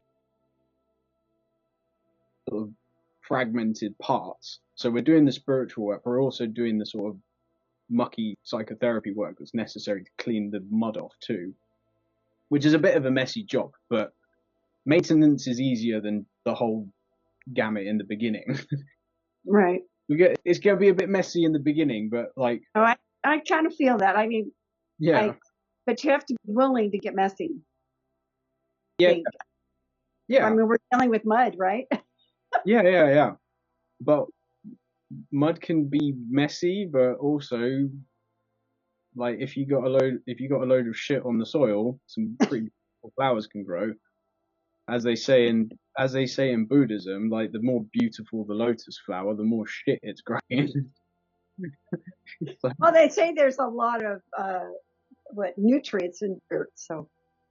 Yeah, well, manure is organic content. The plant love providing it's organic and not filled with chemicals, but that's a whole that's a whole other story. But now that regardless of what people think of Trump, the fact that RFK Jr. is now in charge of the Food and Drug Administration, Right. and he's going to help some things along when it comes to that. I think so. Um, That's a lot of hope. That's for sure. yeah, definitely. But that place that you're coming from is a really important one. That's the healer arc, which I definitely have, and I can feel that in you as well. And it doesn't mean that it has to show up in like coaching or something like that. The healer archetype is I want to share my love with you so that you feel more healed. Well, it's funny because I am a dental coach. I actually go into dental offices and Oh, coach cool. people, which is kind of interesting, right? Yeah, I mean, in the dental field my whole life since I was 14. And so I now go into dental offices and I coach the doctor to help find what he really wants in his dental practice and then take that dream into the dental practice and help those that are there find out if they can be a part of that dream. yeah. And the cool thing, the interesting thing with that is that dental relates to the mouth, and that area is related to the fifth chakra, which is about communicating and speaking your truth. Right. So That's one of the most intimate parts, besides obviously gynecology or anything like that. People don't like someone putting their hands on their mouth. So no, unless expressly explicitly say, I'm okay with you doing that. just don't like it. And even if they say go ahead, you can see the pain and anguish and like, oh yeah, I clean my teeth. But Yeah. go in there and get me a shot in my mouth, or go in there and start digging around. It's like Or, none of that. or if you need a root canal or a tooth Oh needs yeah, to be tooth pulled out. pulled. Yeah. All right, so just there's only a couple more questions, and then we can Okay. some of the practical stuff, and then I want to speak a bit more about the writing as well. But Okay. what do you feel like it could cost you to not address what you feel is currently unresolved? I'm not sure I understand. Say it again. What do you feel it could cost you if you don't address what is currently unresolved? It's going to cost me more failed relationships. I know that because that's how my inner person handles relationships. My inner person, I'm sure as we talk and you find more and more about my childhood, it's not just the trauma with my grandfather, it's the trauma of being with an alcoholic mom, being with a physically abusive dad, being with beaten by belts and whips as a child. I mean, being left in a bar until 1 o'clock in the morning and walking home with a drunk mom, fearful of those things. Dad, when you walk in, hiding on the roof to go to sleep so I don't have to hear the fighting. Um, I developed that person who runs away. Mm-hmm. And if I don't address that, I'm just going to keep running away from situations. Could be related to why I don't finish writing, as maybe I'm running away because I don't know what's behind that corner. And so it's going to cost me to achieve possibly helping the one person that I could save their life. Mm-hmm. You know, maybe there's a woman somewhere that's going through pain and doesn't have any hope, but maybe I can her somewhere that give her enough light to where she can start trying to find that light, trying to resolve and find and come out of the darkness she's in. Right. That probably bothers me more than any failed relationship.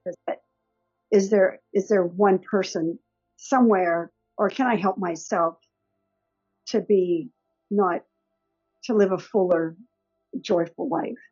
You know, not be so fearful and not react so fearfully. I mean, I have all of the tools. I mean, I'm a conceal and carry. I carry a gun everywhere I go. I'm a black belt in Taekwondo. I've fought my whole life. I know how to fight. I know how to get out of a bad situation. So I'm looking for danger. I'm always looking for someone to hurt me. Mm-hmm. And how do I protect the person next to me if I have to?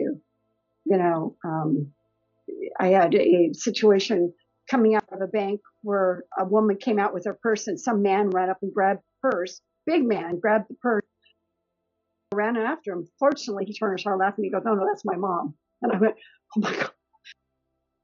I don't know what I would have done if I'd gotten to you." That's my thing is I run to hide myself, but would fight for someone else. Yeah, yeah. And martial arts is my background as well.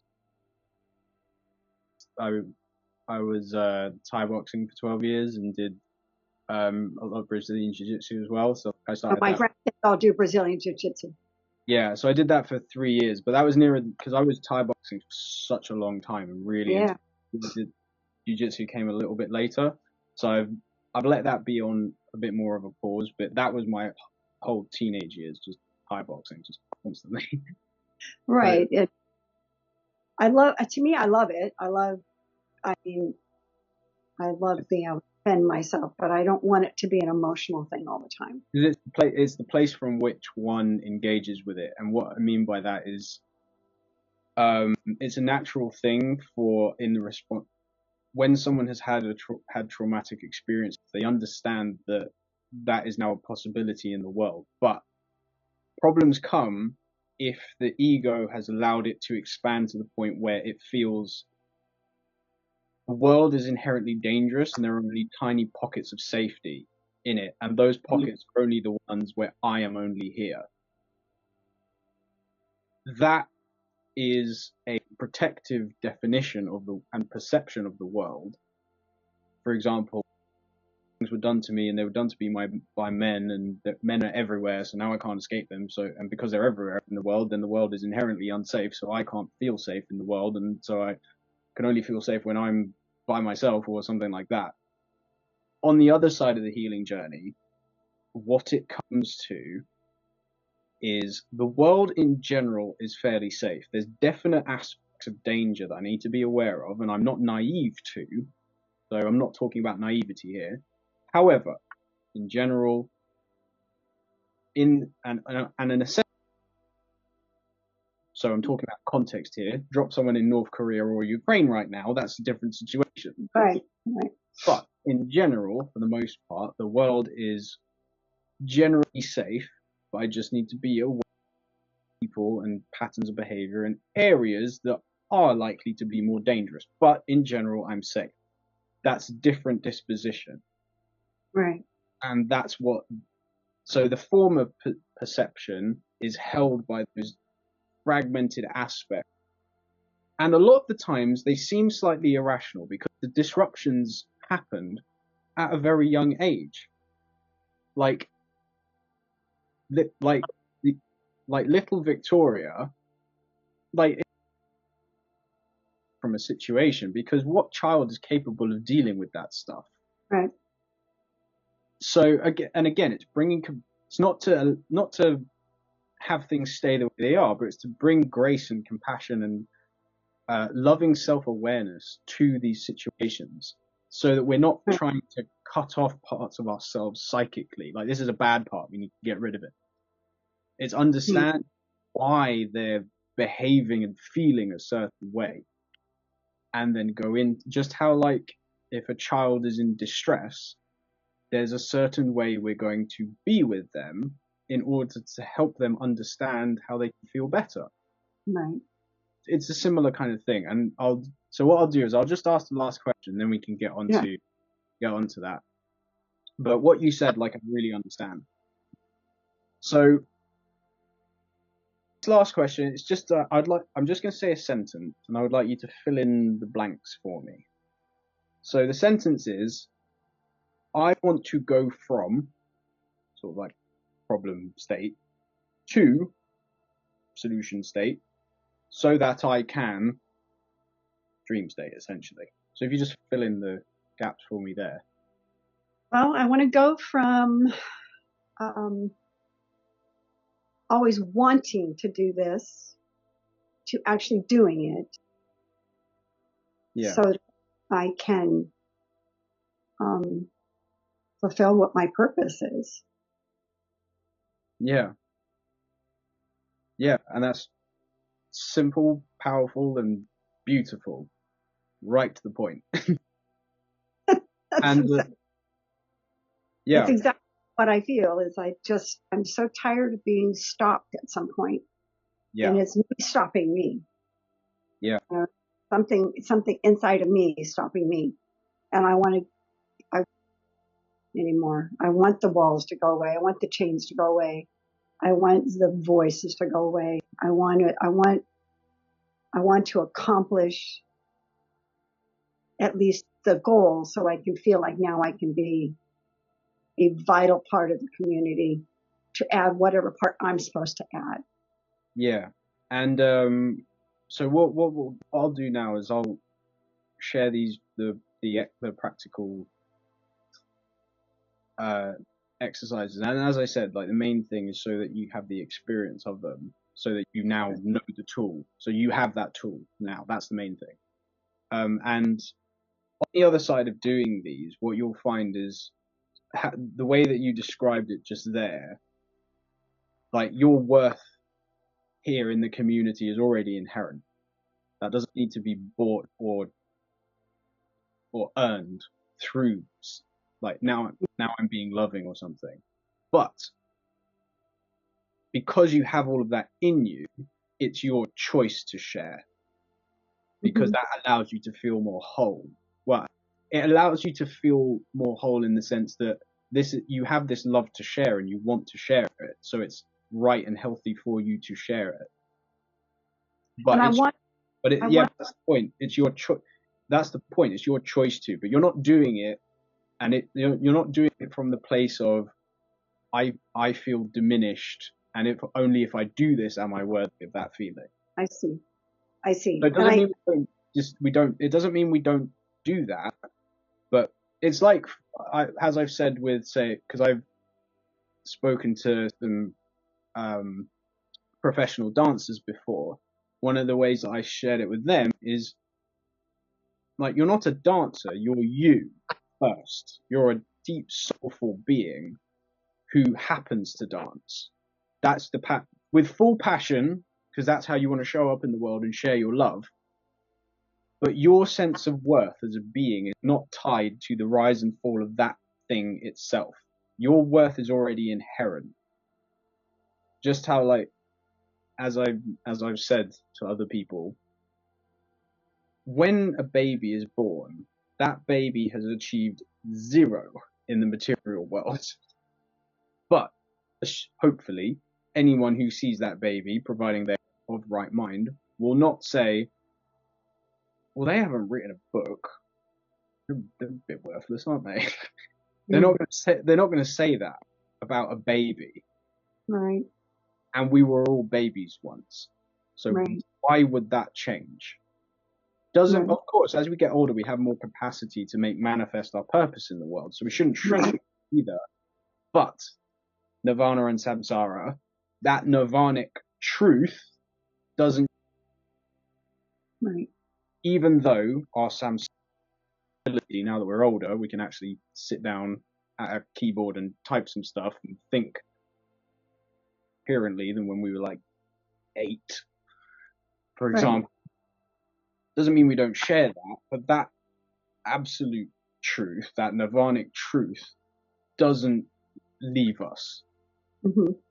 And it's kind of like it can kind of be an aspect of sort of, and again, like these traumatic experiences can do that, can kind of cause a kind of spiritual amnesia where the ego thinks that we now have to buy that back from society, as Mm. opposed to know that it's already inherent. And that's felt once that river of love starts flowing again. Well, see, I think you're right. I mean, you get that feeling, buy it back or earn it back, and that's, I think, that could be part of my thing is that I'm just trying to earn my way back up out of the muck, you know, maybe by doing this, I can earn my way back.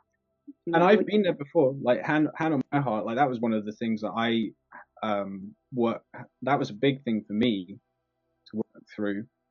Um, but so what I'll do now is I'll just explain the this exercise. So this perspective of other exercise, Are and you when going to send it to me? So, I mean, or should I write it all down?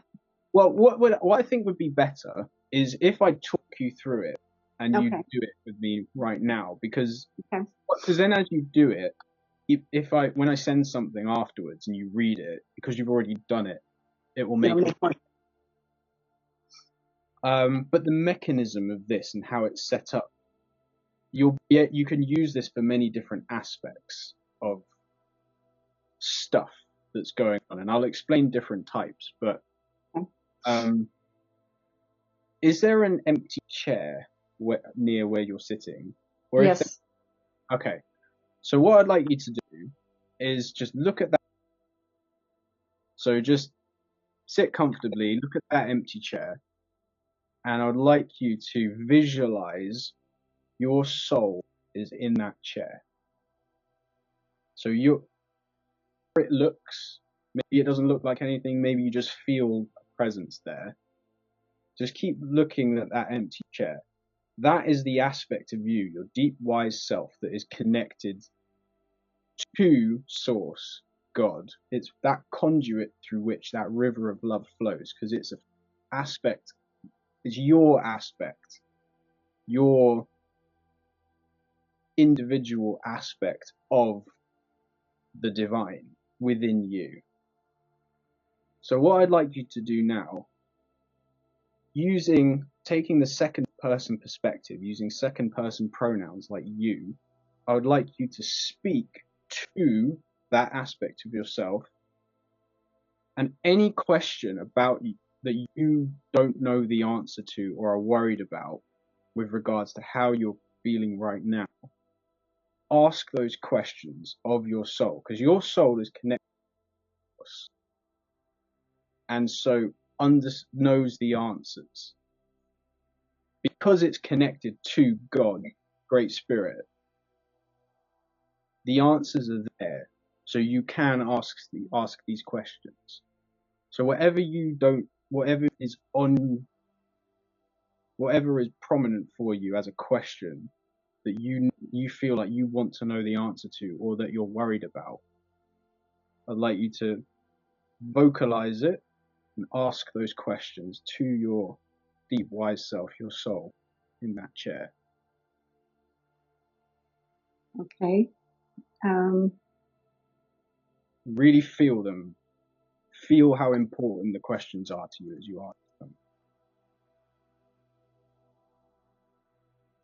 Why are you so afraid? Why are you just not trusting? Use the word I there. Why am I? Why am I not trusting you? Yeah.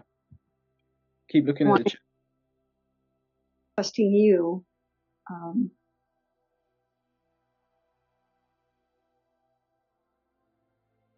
why do I not think you're worthy? I'm Why am I not worthy?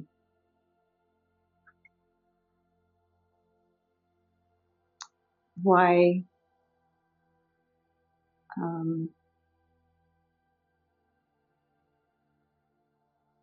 why do I feel like I'm beyond help? That I have no ability to create hope?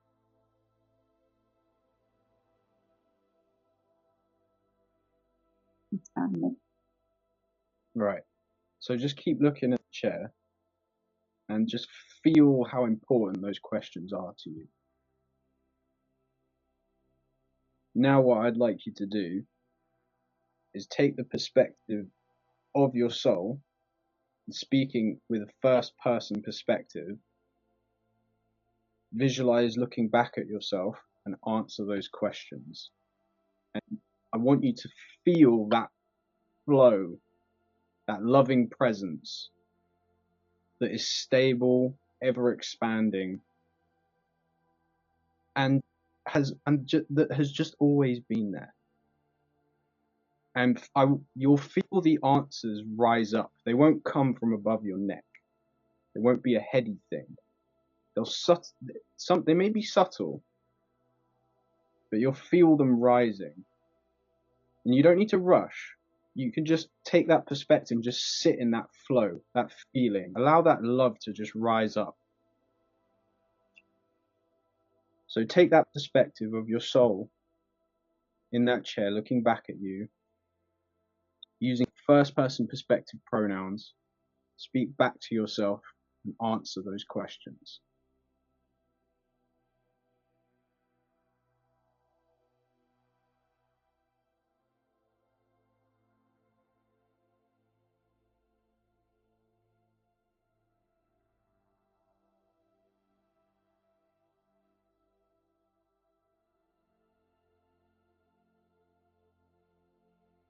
I am loved. Yeah, use the word you. You are loved.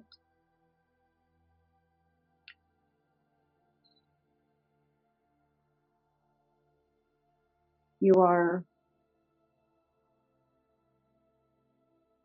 a kind person. You are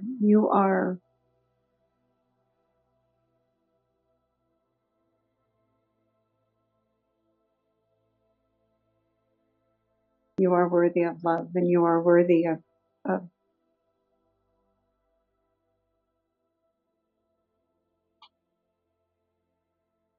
peace.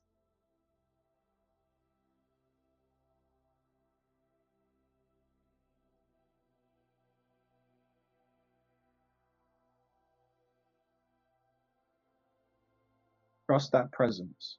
Trust it. Let it permeate. Let it expand within you. And just let it speak.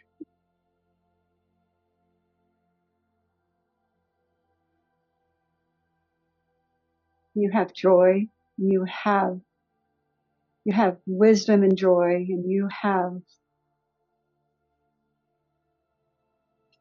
have so much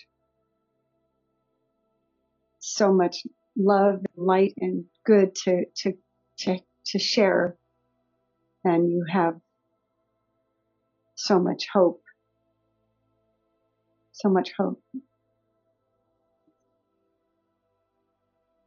that others can receive, and in return you will receive.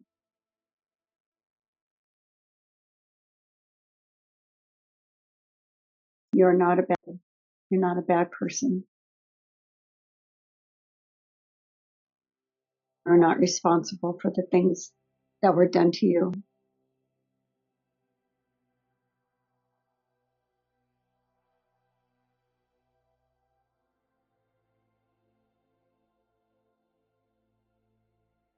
Just feel how true those words are.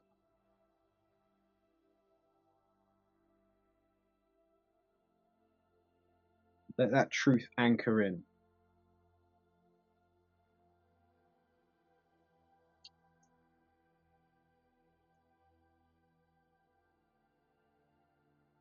Let that truth inform the truth of you.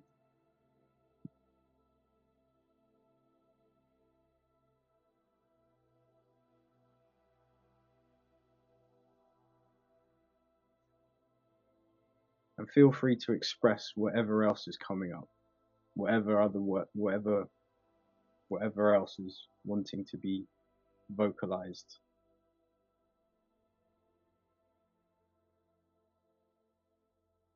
You need to stop being afraid. You need to stop being afraid of being a failure. You need to stop walking in directions that you know. Stop looking for comfort in pain and rejection.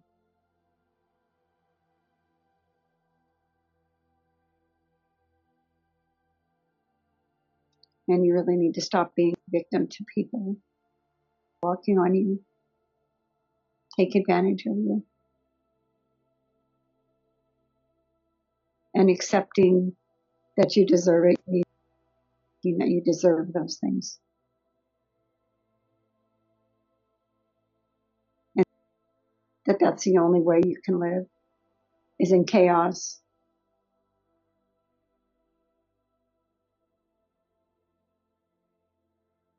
You can find your way out of the chaos.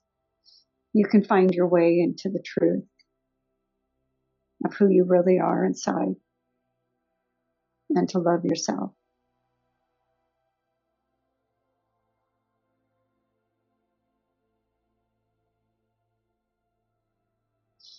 Feel the truth of that.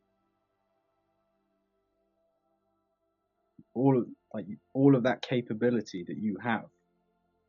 Feel the truth of that.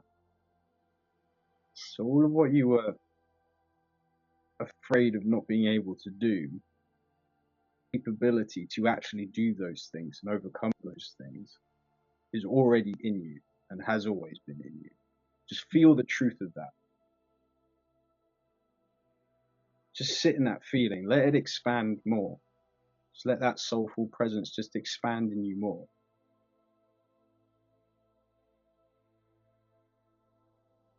You can visualize it however you want. Maybe it's like bright blue and white light just permeating every cell of you. However, maybe it's green as well. Whatever colors come, just let them expand.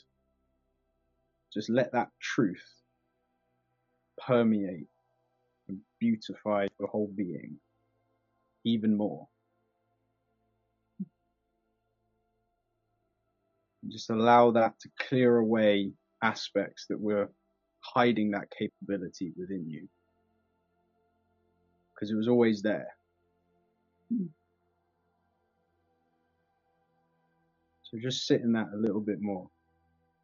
If any other words from that deep, wise soul want to come, express them and express those as well.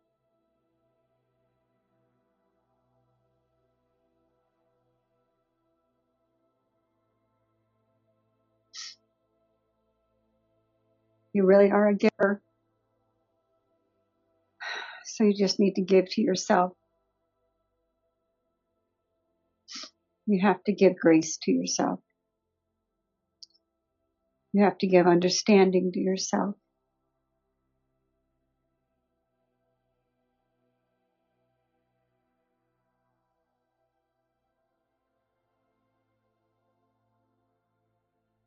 And allow the truth come in of that. The reason being is because you're worthy of you giving that to yourself.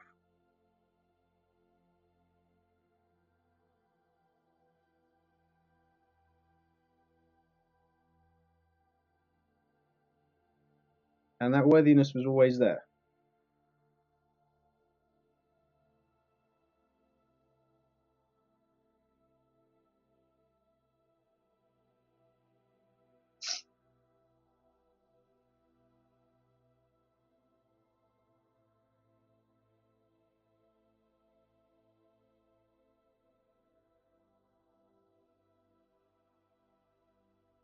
So just keep with that presence. Keep with that feeling. And just feel how much you can trust that. The love that your soul is sharing has no agenda to it. And it's always there,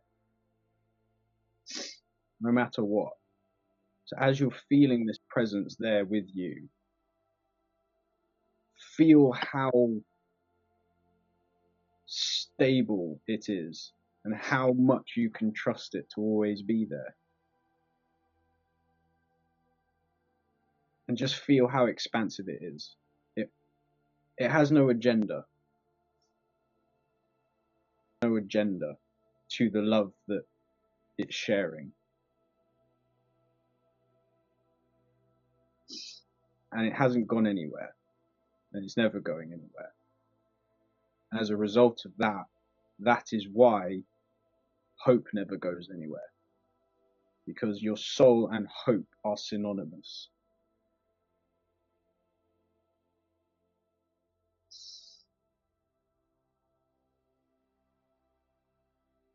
If there are any more words that want to come up, express those as well, if you feel like.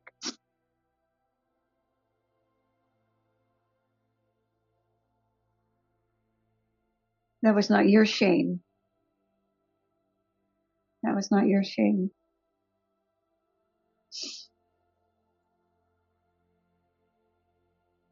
You don't need anymore.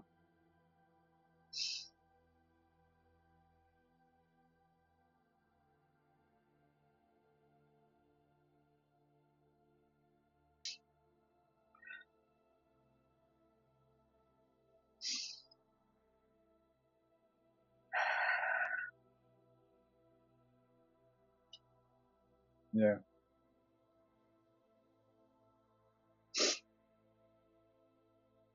Like, the weight of what happened, like, you don't need to feel responsible for carrying it.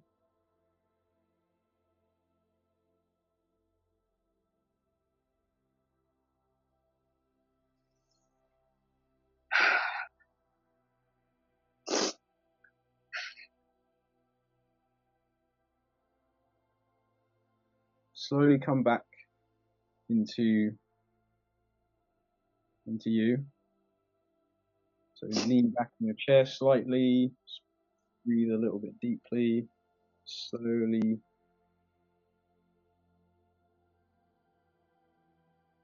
Come back into the room.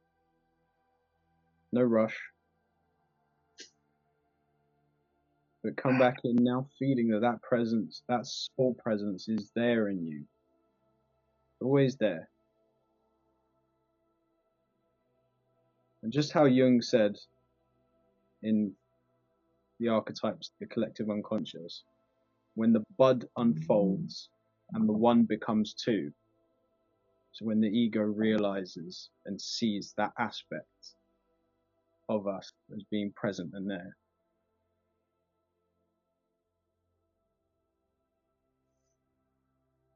And feel free to express yourself. Tears are healthy and they're healing. And as an acronym, they stand for trapped emotions are released safely.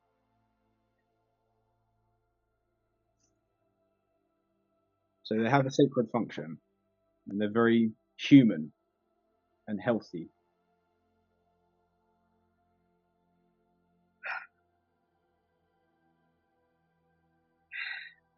I'm trying to cry on cue, but I'm not a great actor, so I don't know if I can do this.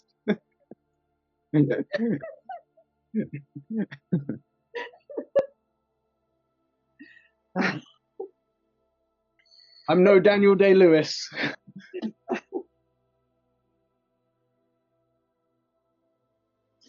But if you really need, I can run down to the kitchen and chop an onion in half and just sort of hold it.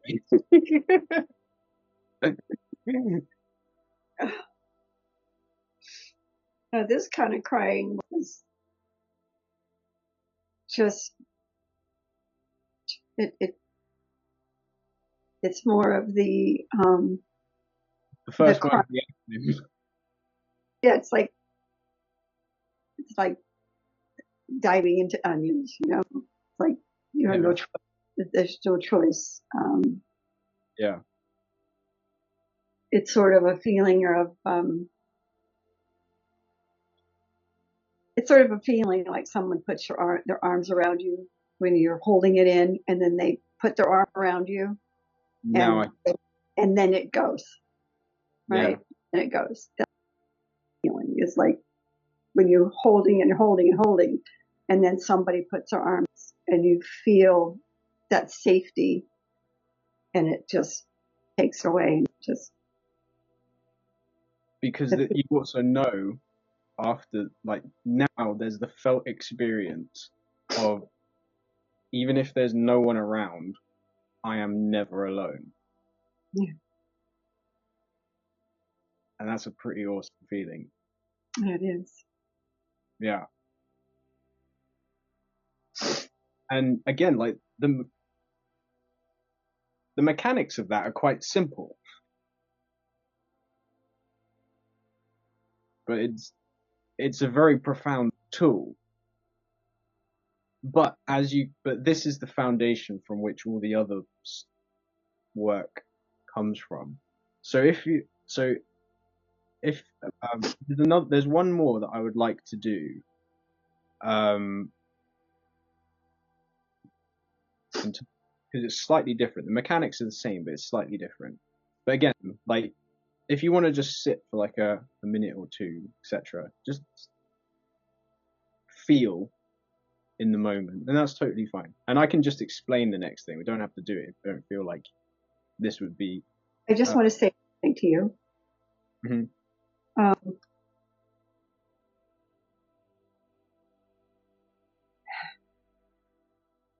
I don't know if, I think sometimes that sitting on your side right now, and I watch you, and we didn't know each other,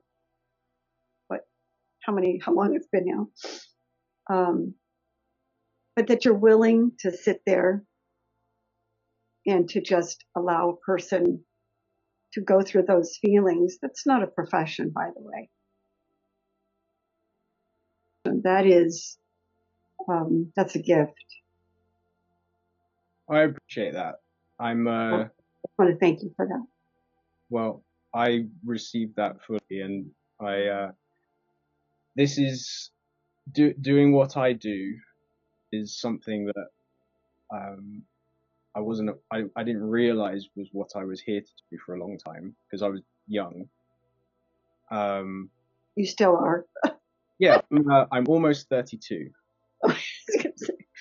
You're younger than my youngest child. I'm almost 32, but this just activated me when I was 14. So my journey has been what my journey has been. Right. And, I get some people have described me as a bit of an old soul, but I'm just here doing and showing up in the world the way that I feel like I'm here to do, and it's not something I take lightly. It's an enormous privilege to be able to do this and to hold space for other people because I'm very aware of aspects of myself that I feel I have as gifts. And one of them is I feel like I'm very good at tuning into other people and feeling other people. But everybody has their own versions of that. So I'm not claiming that in some kind of grandiose way. I'm just here to help other people reveal that aspect of themselves. But I think there's more to you than that. I think there's, there are clever people, there are smart, intelligent, there are empathetic people. But I think find people that actually can connect to a soul through like whatever you've gone through, because I don't know. But it's that connection that I'm feeling. It's not just that you're brilliant or smart or what you've learned or how you can memorize things. It's the soul inside that I can feel, and that's what allowed me to cry and to feel that way. Is I trust the soul. Well, those words mean a lot because that's what I'm aiming to do, to be able to show up for other people that are part of the human family and hold that space in a way where they feel safe to express these things. And like there's a lot that's gone into it, but I think part of the reason is like we were talking about, because I've done this journey myself. Like I've had the period, like, because my journey was mainly with the challenging family dynamics. My parents had very suboptimal childhoods. and my dad, it manifested in alcohol and being addicted to his work. And for my mum, it was resentment towards her father, and they projected onto each other, and they projected their stuff onto me, so they couldn't see how they thought each other were the problem, and also they thought I was the reason why they were having problems and stuff like that. And I just felt intense distress and confusion when I was a teenager, because also like my father didn't know what love felt like because his dad didn't treat him very lovingly at all, and he treated me the way that he was treated. And my mum was dropped off at a Catholic orphanage in like the 30s by her dad when she was like 3, and was raised by Catholic nuns, so she didn't know what love was, and her father was angry and stuff, and so she didn't really know how to express that. And my sister was treated differently. Like my dad didn't treat my sister the way that I did because he had like a mother wound, but he couldn't have treated my sister the way that he treated me. But here's the happy ending. They're both doing coaching with one of my teachers at the institute, and they have been for a few years now. And we've gone through the process of talking about, and we've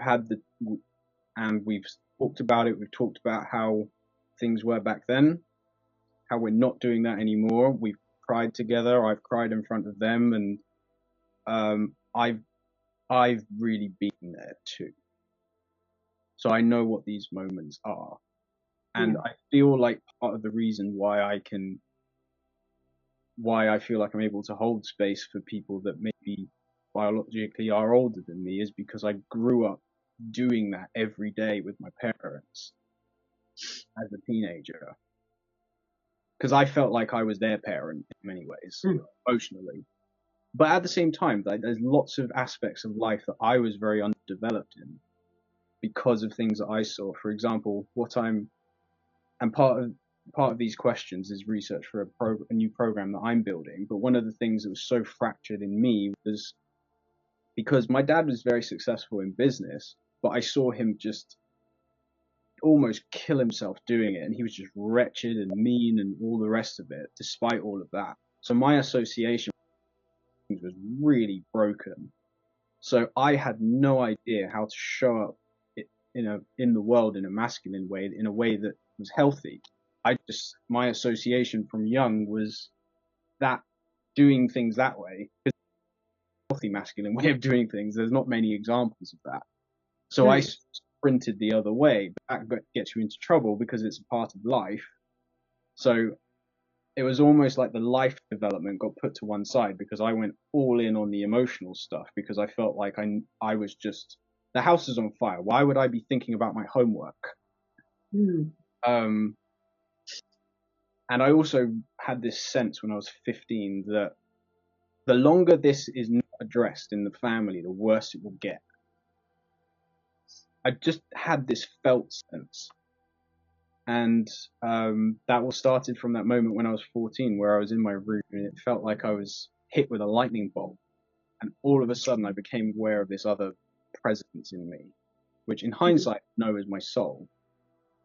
But I didn't know what it was. I just understood that it was there and it was pushing me towards certain things. But at the same time, I'm a teenager and I'm trying to be like a normal teenager, but I'm confused because I'm thinking about health and spirituality as a 16-year-old, and but then my 16-year-old friends are talking about going to a party and getting with loads of girls, and I'm like, yeah, but then a part of me is like, why? And then and I'm just really confused. And at the same time, like with how I was feeling like I was treated, like I lost count of how many times I would just sit in my room, have to turn the light off, hug my knees and just cry and just sort of look up and go like, why? Like, what have I done to deserve this? But at the same time, I understand all of that in hindsight now, but I didn't back then. But just like, this stuff sort of it just started a bit earlier for me. Right. But but I like fundamentally, my energy doesn't feel like Earth is an escape room anymore. Like it feels like a playground I can have a heck of a lot of fun in. But because I've been a conscious journey till now, which is over 16 years. So um, yeah, my journey was what it was, but now I'm able to uh, do again. Like there's a certain amount that I can do. There's loads of things about life that I still and I'm in more infancy about. So speak to, there's gonna be loads of things that they know that they can teach me as well. I'm this is just something this is just an aspect of development that I've spent a lot of time on, and I feel I'm very tapped into that aspect of myself and that orientation. So it's yeah, and it's this is what I'm here to do. So You're like miles and miles ahead of most 32-year-olds. Now you well were 16, right? You were at 14 and 16. You were miles ahead. Or you well jumped ahead. I don't know what it is. well I well, yin and yang and everything. I feel thunderously normal in many other areas of my life as well, which I think is a good thing. Oh yeah, I agree. I mean, I would see you walking down the street and think, Yeah, normal young man, just yeah, without but yeah, sitting but it's, or your brain. but here's the paradox. Yeah, but here's the paradox. It's really normal to want to. It's really ordinary to want to be extraordinary, but it's extraordinary to be okay with being just really ordinary. I think, So yeah, I think just hearing from you right now is gives me a lot of insight and probably why I trust you. So it's just your honesty. well, well, that's something that I really appreciate, and like those words really mean a lot because it's a really important thing. Like I'm like that's what I'm here to do, to just connect on that, to connect, so that if people feel like they're having trouble connecting with themselves on that level, they feel energetically safe enough to do that. Well, because sitting in the situation where I was looking at that empty chair, you're going to have all the senses going. You're going to hear your voice. And I that voice with either trust or no trust, because now you're asking me to allow myself to feel these things that I don't want to feel and haven't wanted to feel. So yeah, it's a gift, but it's more than a gift is almost something that somebody's given you. I think it's just intrinsic in you. I think you're just that part of the light that's shining through to you is obviously endless right now. Well, little me can't take because it's flowing from source, you know. And if and Well, seeing as you're there's, letting it flow, so take that credit at least. I will, I will, I accept that, and I'm just very glad that it can flow and help other people, and Well, with you're also helping us to allow it to flow too. yeah, So have a ripple effect that's incredible. yeah, and as we're all aspects of that whole from which everything comes from, Right. as um as it said, consciousness is a singular, the plural of which is unknown. As we're all fragments of that, I could be saying thank you to you as well for that reason. But yeah, that's just to kind of circle the sort of technical first one. So if you feel comfortable, there's a second one that I would like to do. Sure. So if you feel okay doing that, again, like if you want to take a little bit more time just to. I'm going to take a drink of water. Okay. I put myself some water here and I haven't even touched it. Yeah. Yeah, that's it. Yeah, if sometimes if the universe wants to put a little bit of humor into it, So someone's doing that, and they're like having this like really calm spiritual voice, and then their throat's a little bit dry, so you get one of these like high pitch interrupts as they're saying something really profound. It's like, yeah, thanks for that. yeah, thanks for that. I was trying to sound like all sage-like and just like pretend that I'm levitating my non-fancy chair right now. Okay, all right, we'll get.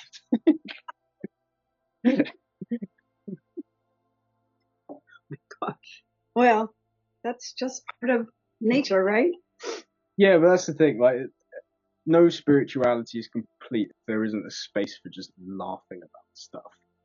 I truly am one that believes that, as I would say, God created humor. I mean, it's so obvious. And anybody that thinks if you can't see that God created humor, I mean, come on. I mean, there's enough humor just looking at nature that you've got to go, I mean, like as soon when you see the paradox of stuff, all you can do is just giggle. Yeah. Like, because the thing is, if we looked at all of this in life in a movie, it makes all the sense in the world. Right. Because like, okay, we go to the cinema and we watch someone sitting cross-legged with a big smile on their face for 2.5 hours. Okay, I paid 17 quid. No one's died. No one's broken up with anybody. No one's beaten the bad. Like, what the hell's going on? What did I pay for this for? This should be the last 5 minutes. But that's the thing, like, it makes sense in that container, but when you kind of look at it from that perspective, like, all you can do is just giggle. But right. It's one of those things, like, if I don't laugh, I'll cry, but maybe I should cry, because that's healthy anyway. So it's laughter. Yeah, exactly, yeah. But it's that little that we need to just jovially shake out the last remnants. And when that giggle comes, it's a reminder of we don't. It's just I'm just going to accept it. I just don't know. Yeah, like the more you know, if you're smart, the more you realize you don't know. So at the same time, you can't claim that you know. If someone's famed for being smart, and someone comes up to them and says, "Quick, say something smart," just like the way they go up to comedians and say, like, "Quick, say something funny." If someone's really smart, I feel like the first thing that they would most likely say is like, "In the grand scheme of things, I don't really know anything." That just seems like a smarter choice of words for me. It's like rattling off some quote that they read in the book, the current book, that morning or something. Agree, 100%, 100%. That would be the smartest thing the smartest person could say. Yeah, well, also, I'm also British as well, so I grew up on a steady diet of just thunderous, self-depreciating humor as well. So and you Brits have a little bit of different humor than we Americans. Yeah, with the thing, like, when it's healthy, it's very sarcastic and it's very subtle. Like, we want to see who can most cleverly outwit the other person. It's almost like it's almost like comically putting someone down, but in a way that's really intelligent, that you have to be like really like aware to catch it. Yeah. Yeah. So so it's more like that. And like my family, when we kind of get going, it basically into like that's what Christmas is into. Which is really quite funny because everyone's really witty, and you try and like dial your tone to add to the imprint and the impact as well, like saying it, but just saying it really deadpan and nonchalant as well, which just adds the impact. So I think that I think there's an aspect of sort of cultural comedic indoctrination there. Well, and I think, but it comes on a level. If you understand it, it's like to me, British humor is phenomenal. I love it, and I have, like I said, I are British, and Yeah. I talked to one of my friends who's from Australia right now, but he just doesn't appreciate my dry humor as much. Like he's almost offended by. I don't know if Australians are offended by Well, British. I mean, the cultural roots of Australia is it was a British colony where we sent all the All the criminals. prisoners, right? All the bad Yeah, guys. so essentially it's a prison colony. So they've got prison humor over there. Yeah, I think so. So he always goes, I don't understand what you meant by that. And it's like, I'm just joking. I'm teasing you. I mean, my brothers teased me my whole life. 5 brothers teasing me every night, you know? Yeah. But so I understood that it's their way of love. That's love. Yeah. Yeah, it's not like you're bullying someone or saying mean things. You're pointing out the obvious in a witty way. It's again, like it's really important for the energetic disposition of the person to not want to try and stick the knife in, because people can try and use humor and truth to wound as Sure. funny. Oh, I know that. I know that. So there's a girls are good at that, by the way. Girls are very good at that. Yeah, well, and it's a very subtle distinction. Like and again, like I do my very best to make sure that when I am enjoying that part of things, I'm not doing it in a way that can cause harm as well. Right. Right. Like I love humor like everybody else, but I'm very conscious of being aware of the impact my words, actions, and deeds have on other people, because no man is an island, no woman is. No. Right. How I interact with one individual will influence how they interact with everybody else they interact with, and we now have that's a ripple effect. But whatever we input into that law influence whether we have a magnified positive impact or a magnified negative impact. Right. So that's one of the reasons why I'm very careful about what I say, how I say it, what I do, what I don't do, what my principles are, and I take a lot of time to be conscious about these things and know what they are, and feel what is right and feel what is wrong. And that exercise that we just did, if I'm not sure about something, I'll do that.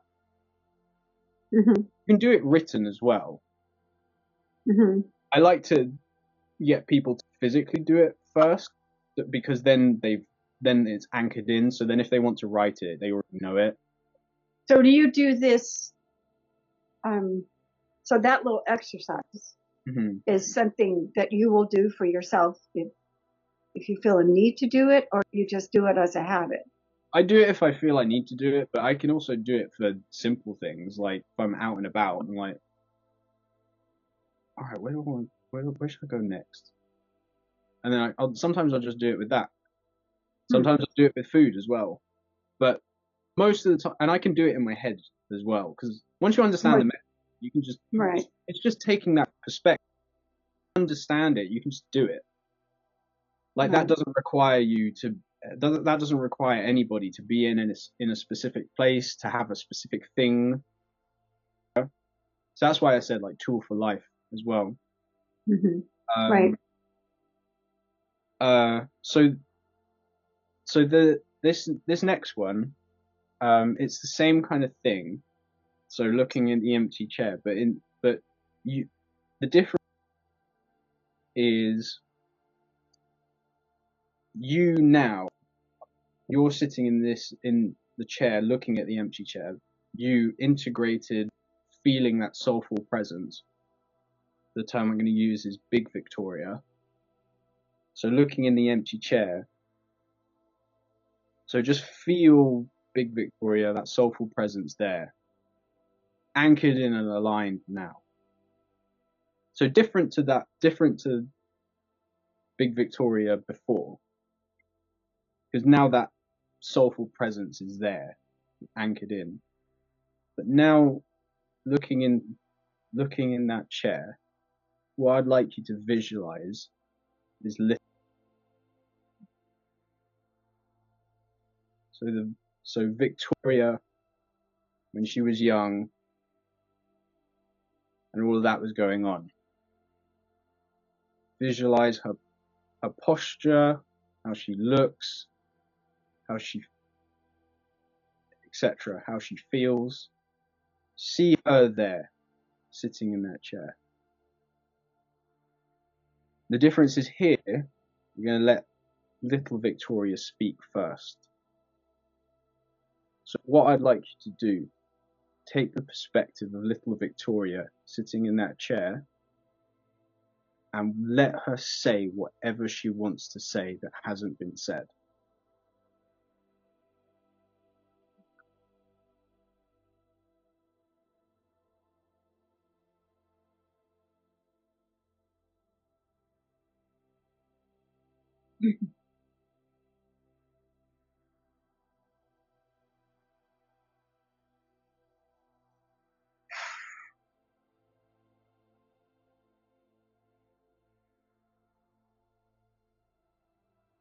I don't understand. Why am I sitting here alone?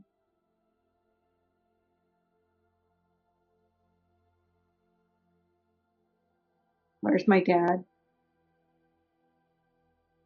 Why are my brothers leaving and going somewhere, but I'm still here?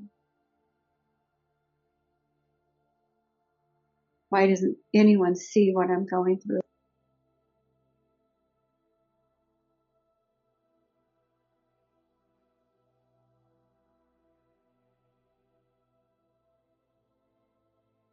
Why do people just ignore it?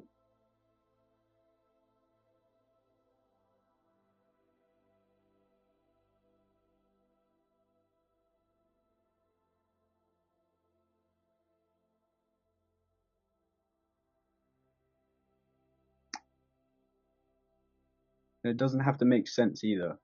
Whatever wants to be said, just allow it to be said. However it wants to be said. I don't like this. I don't like being here. I don't like what he's doing. I don't like him touching me. I don't want him to give me money. I don't want him to touch me or to tell me to keep his secret. I don't want him to talk to me. I don't even want to touch him. I don't want to be near him. I just want to go home. I just want to be at my home with my brothers.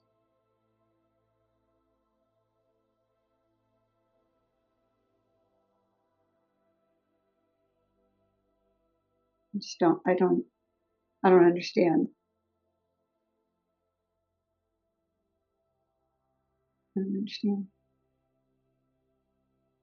Why do people just ignore me? Why don't they see what's happening? Why don't they feel what's happening?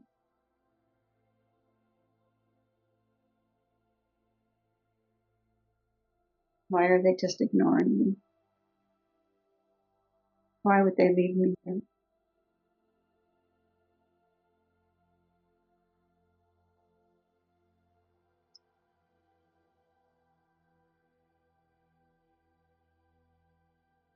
So I guess I'll just do whatever I have to do.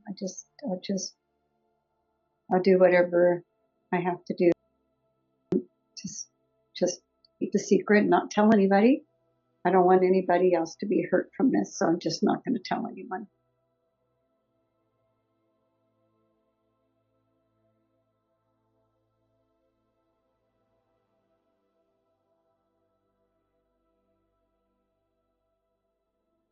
So come back into the place of big Victoria. Big Victoria, her soul, who has come through that period.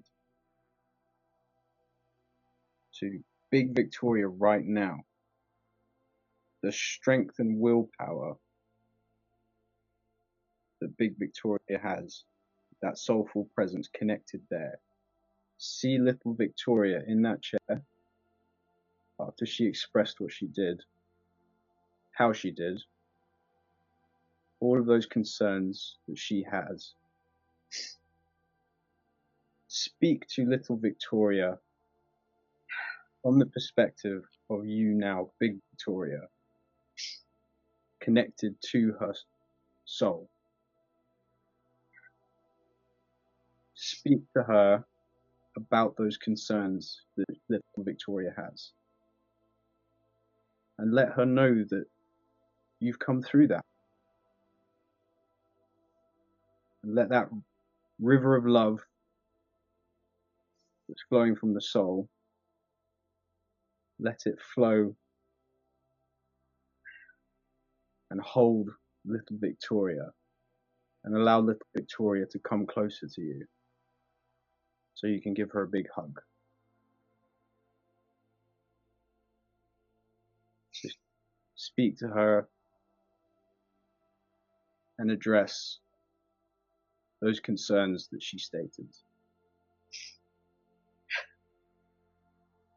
Let the wisdom of your soul and the love from it reach out and hold her.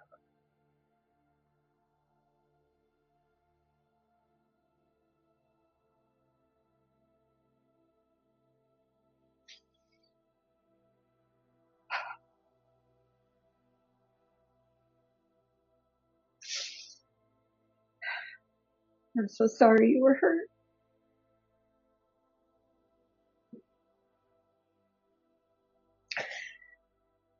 You didn't deserve to be abandoned. You didn't deserve to be hurt. It wasn't your fault. Let her know she's safe with you. I've got you. I've got you. I'm here for you now.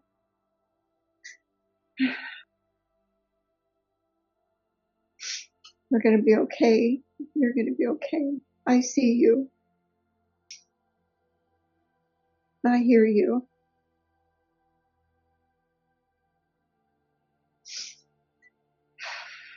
I'm going to be okay.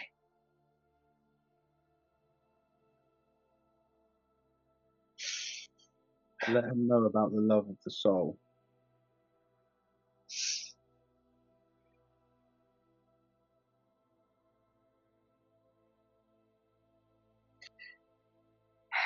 I know you think that love was conditional about you being quiet, and you thought love was just allowing someone to harm you. You thought that was love. That's not love. That was evil. That's not who you are. You are pure, and you are good, and you are sweet. You are loving, and you are kind.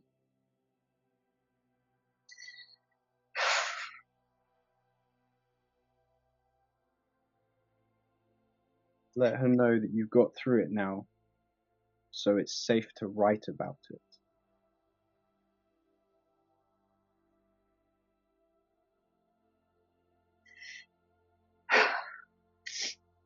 You got through it. Now we're going to write about it. You and I, we're going to help others to bring light to them. It wasn't supposed to happen to you, but now that it has, we're going to turn it to good. We're going to take that bad and horrible stuff, and we're going to turn it to light and to good for others. And you'll be able to be seen, and you'll be able to be heard. Express your genius. And to express your genius and your cleverness and your wit and your strength that you showed as a child.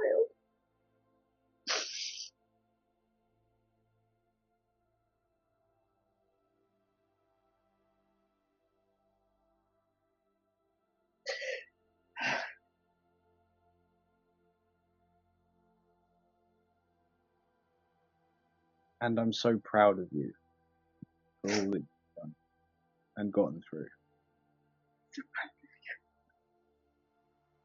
What you've gone through. Say it one more time.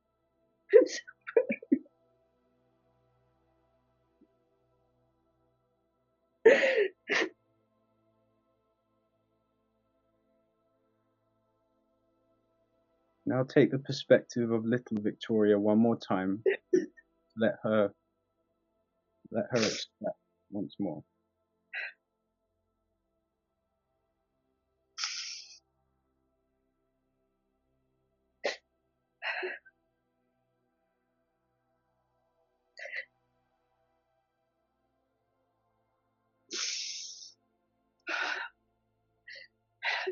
Thank you for hearing me. Thank you for seeing me. Thank you for holding me.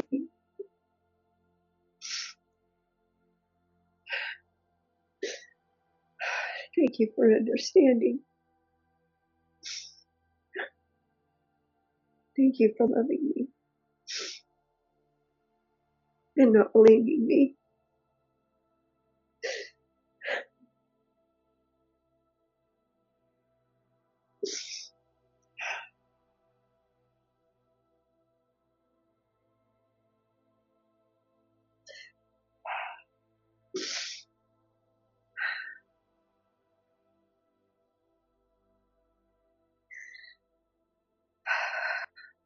Now take the perspective of big Victoria just one more time.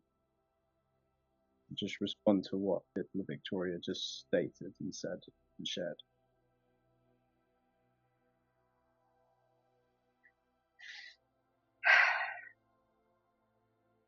You're going to be okay.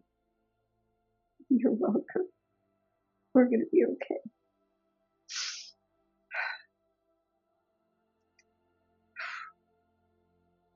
Now you were so strong.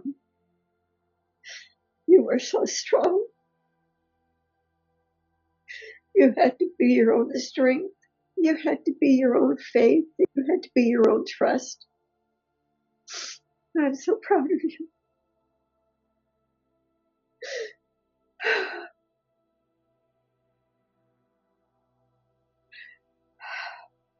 We're holding hands forever now.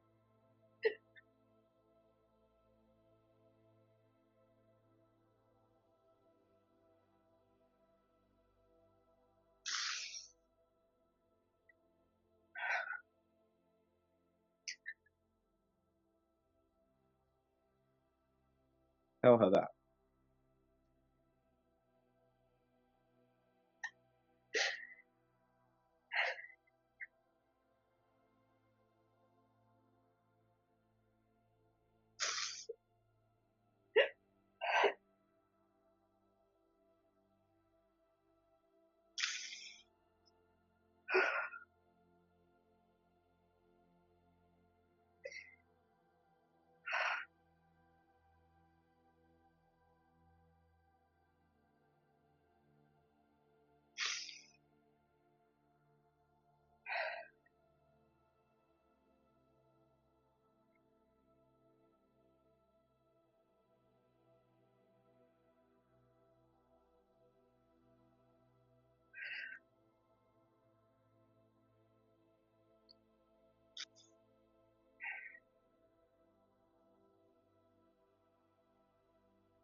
Just feel her feeling safe with you.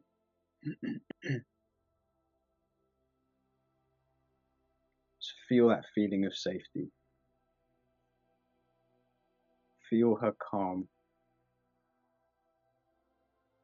Feel her calm as she trusts that soulful, loving presence of you, which allows her to trust that container.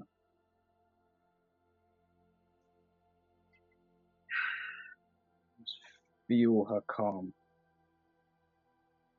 and not feel like she needs to run anymore.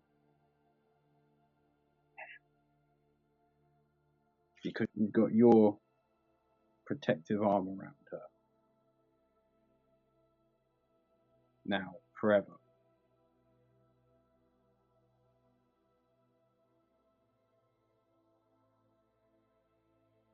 and your soul is there as well, with its arms around both of you.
You can ask little Victoria if she wants me to go and get the onion.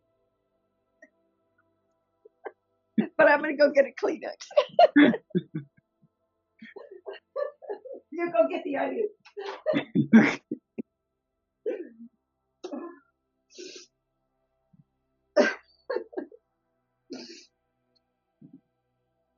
Oh, she thought that was funny. What is it? That sympathy pains? Like if a woman's pregnant and the husband's having sympathy pains or something? Maybe little Victoria only accepts sympathy tears. No, I need to see dripping out of your eyes as well.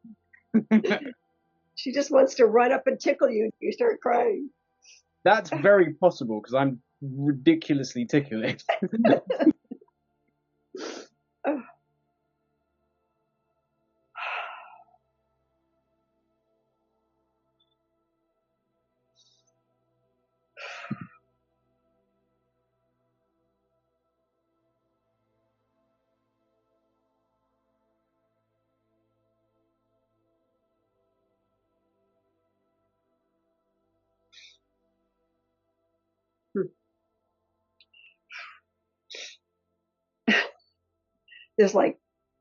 There's like an aura right here.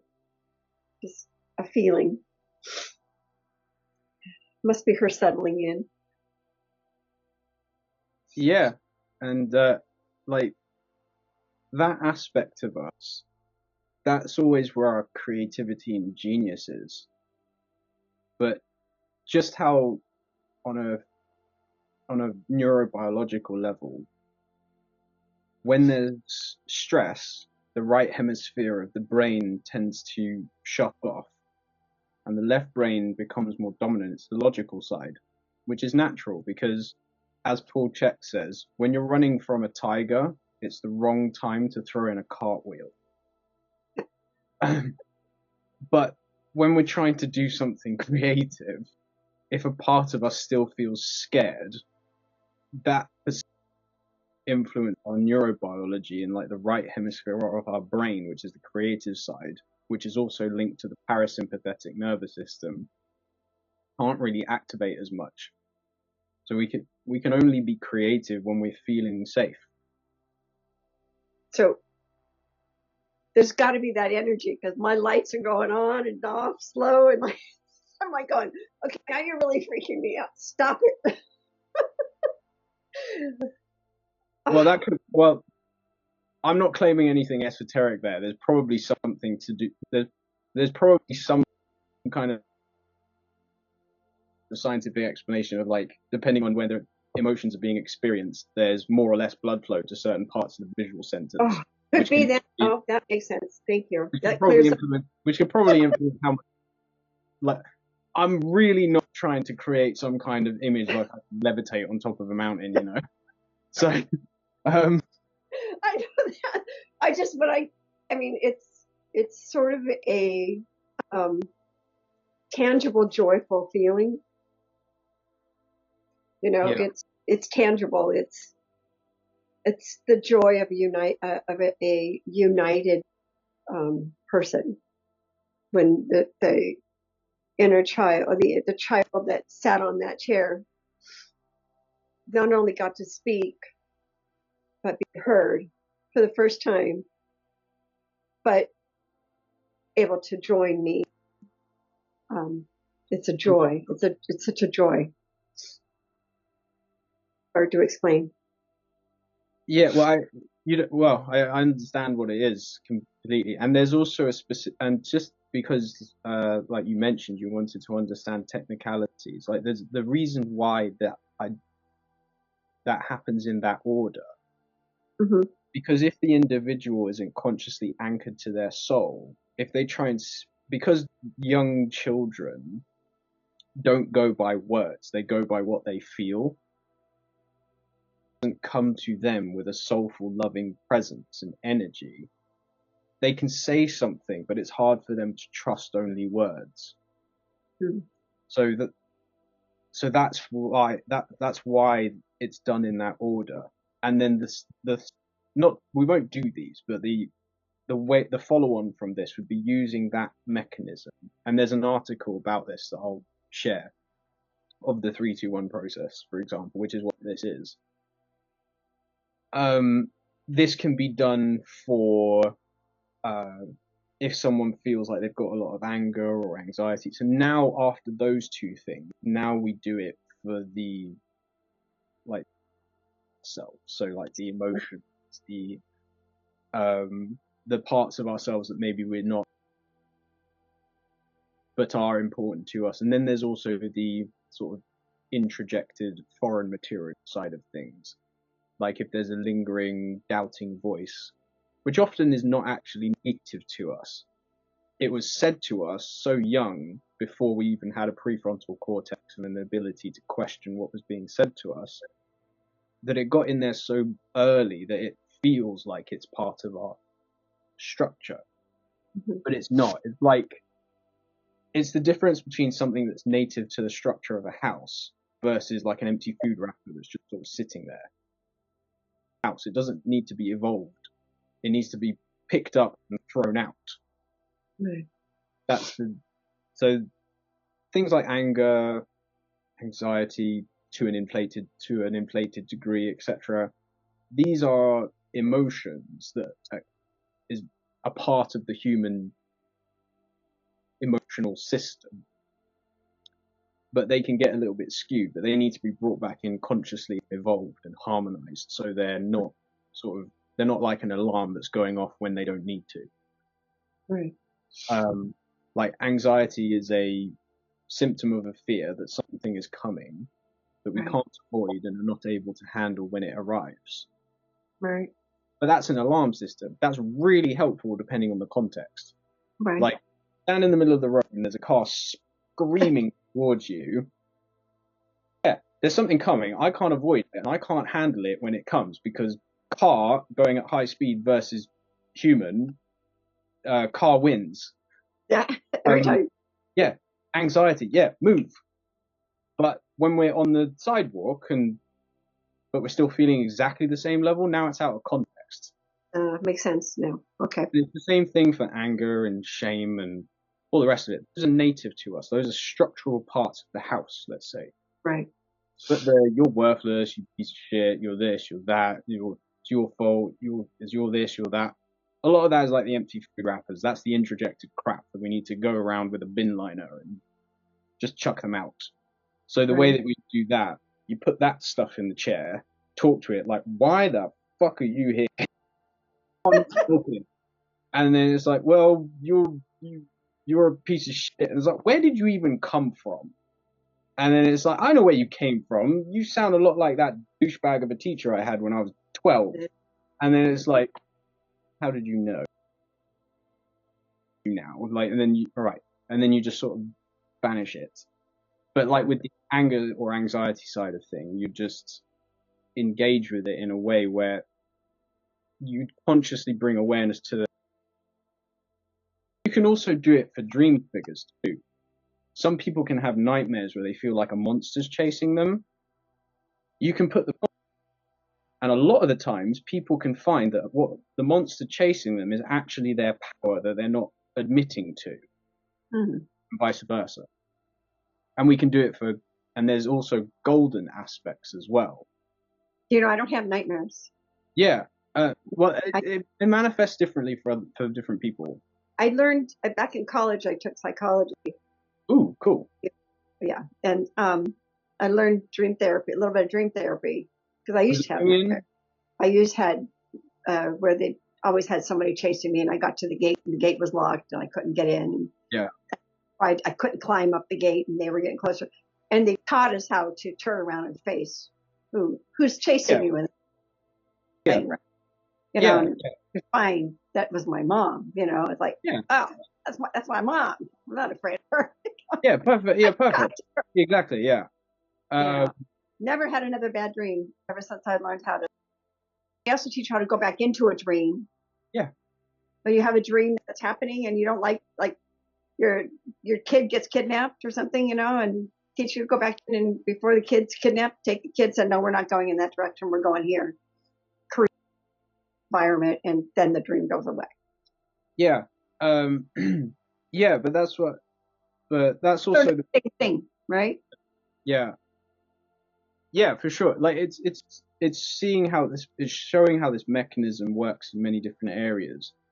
And then, but the reason why it's that soul connection first, and then bringing that inner child in.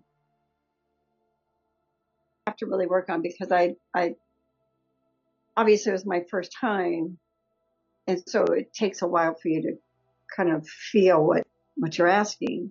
What it is now is because the thing is you've done it. It's now just like now it's just a case of how does anyone strengthen any relationship? Just consistent communication. Right, Like right, the relationship is established, right, so it's just a case of the consistency to just like how you'd build a relationship with anybody else right, and a family member, like consistently communicating, not smothering, but not being dispassionate and retreated either. right, It's just like that. And it's so that's why I mentioned it's like a tool for life because right. uh, the soul is our purpose. That inner child is our creative genius that believes in magic. Because the child has no problem of envisioning wondrous things in the world, but that's Right. really important to hold on to. But as a like being older, there's an understanding of how that can translate. So like, okay, we can do that, but there's such a thing as roads, there's tax, but I like where you're coming from. Uh, Right. so we got to deal with these things as well. But let's keep the core of that and let the magical feeling of that still be brought into the world. But because I also know that there's these structural things that need to be adhered, but the creativity that a lot of the times people seek comes from that part of us. Mm-hmm. But we can only bring it in, and that part of us can only feel safe to come back in if our energetic disposition is soulful. Because that soulful love is the kind of loving parental presence that we all felt like we didn't have. Right. And that's the Right. kind of self parenting that we end up doing Mm. as a result of it. Right. But we can do that once we anchor it in that way. And then we can show up for that part of ourselves as that loving, stable parental presence. Right. And because that part of us at the time that it was split off is still very young, Right. when we meet that part of us, it's going to behave in that young way. And it can't take that responsibility because it's so young. It just needs Mm. that presence. I've got you, come here. You're Mm. safe with me. Yeah, absolutely. But that's the reason why that order happens in that particular way.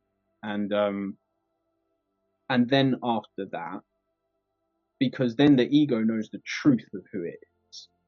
It's very clear from there which aspects of the sort of psychic architecture are native to us, like I was talking about with anger, anxiety, shame, creativity, love, all these joy, humor, all these other things, to bring them in and calibrate them. So the darker aspects, but also the golden aspects. Right. People may be worshipping someone like an idol, but that they've disowned their own innate capacities and potentials and projected them onto someone else, and now they're Right. that's another version. What do I idolize in this person? Okay, let's put all those traits in the chair. Oh, I actually have those too. Cool. But what I'm saying is, like, when the ego. No, you're making sense to me. Don't stop. It's like, Okay, I was trying to visualize what you just said, because I think that's part of my issue, is that I take a lot of people and put them on this pedestal. But I like the visual, because I was trying to relate it to things, but that makes sense to me. so Take the person.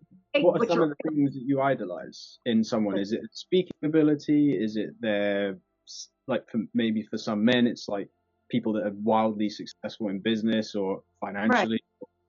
Whatever those things are, doesn't mean we aren't inspired by them. But if we're idolizing them, like, oh my God, I'd never be able to do that. That's usually that's called a golden shadow, usually.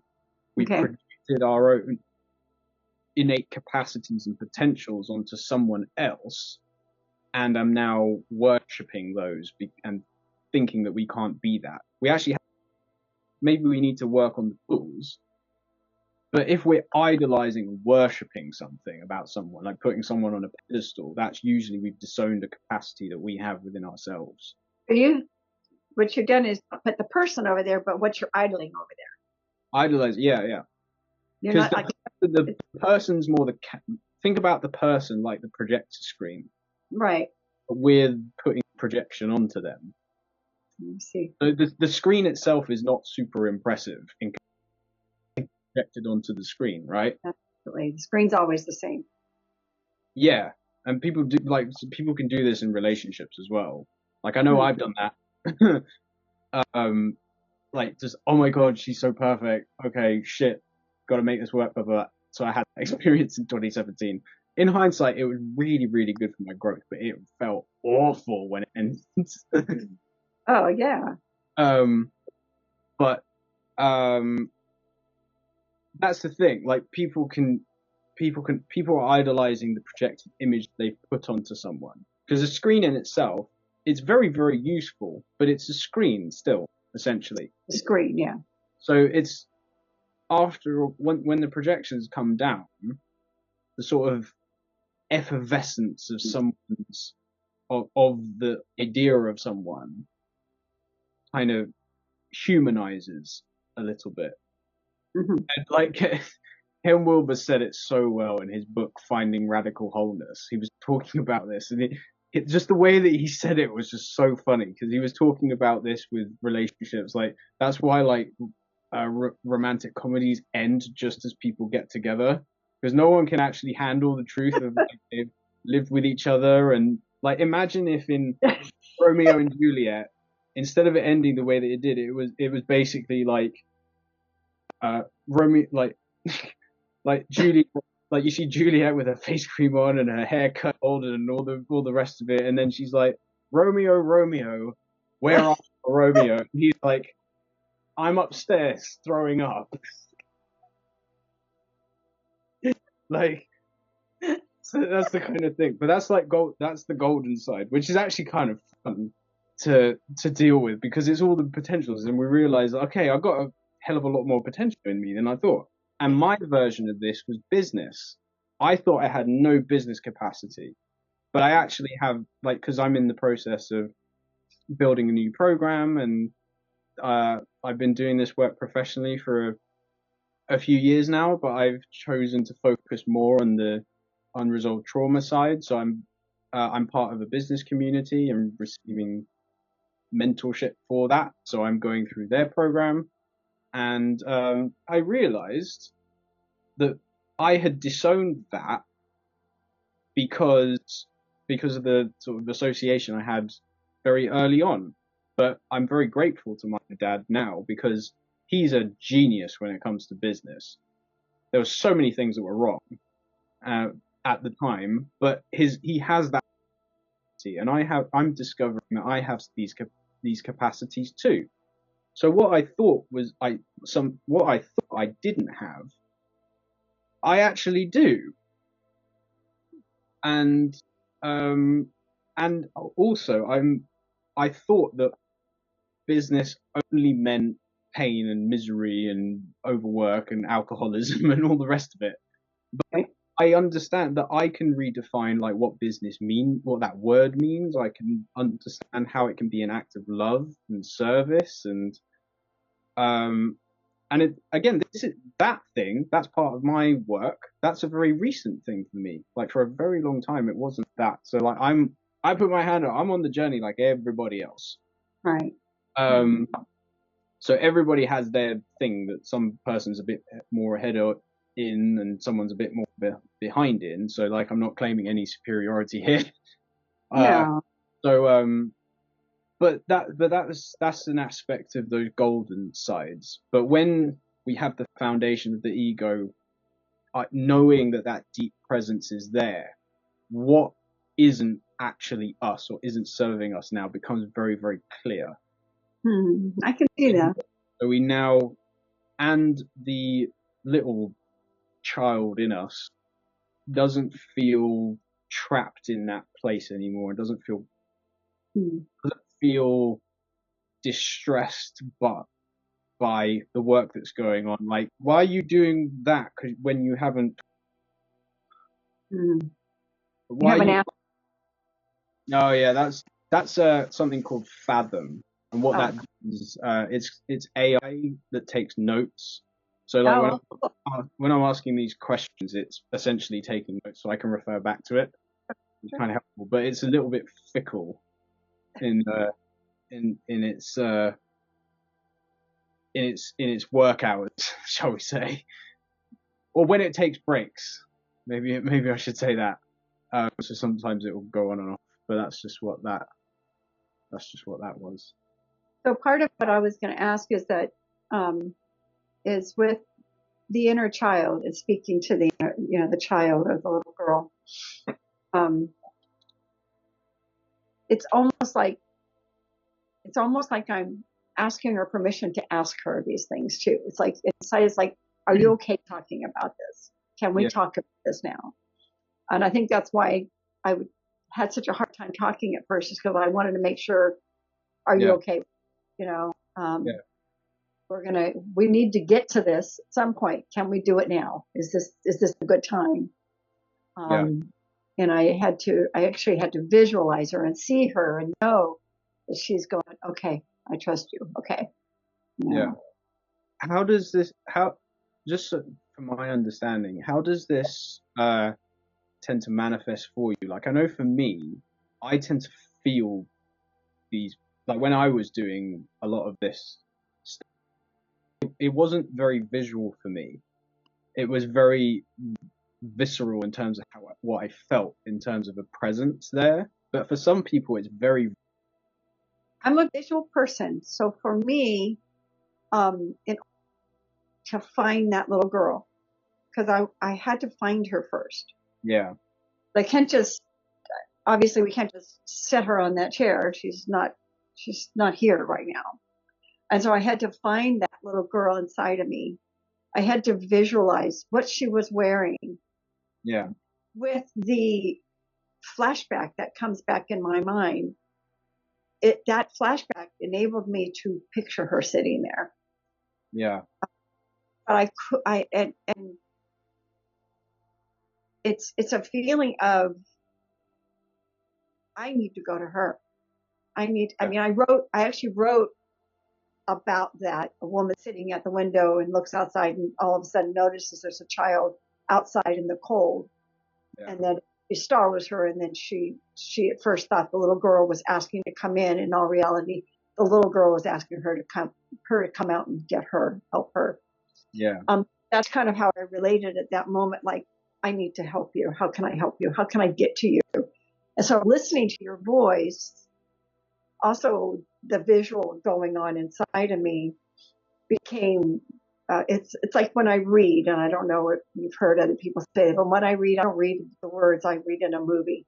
I'm Yeah. seeing a movie playing out in my brain. And I mean, if something happens, like something distracts me, I will go back to the word, like, oh, I was reading, you Yeah. know. And so that's what it was, the little movie going on. You know, Yeah. I could see her listening. I could see her reaching out. I could see her fiddling with her dress, and I could see her haircut. I could see everything about her.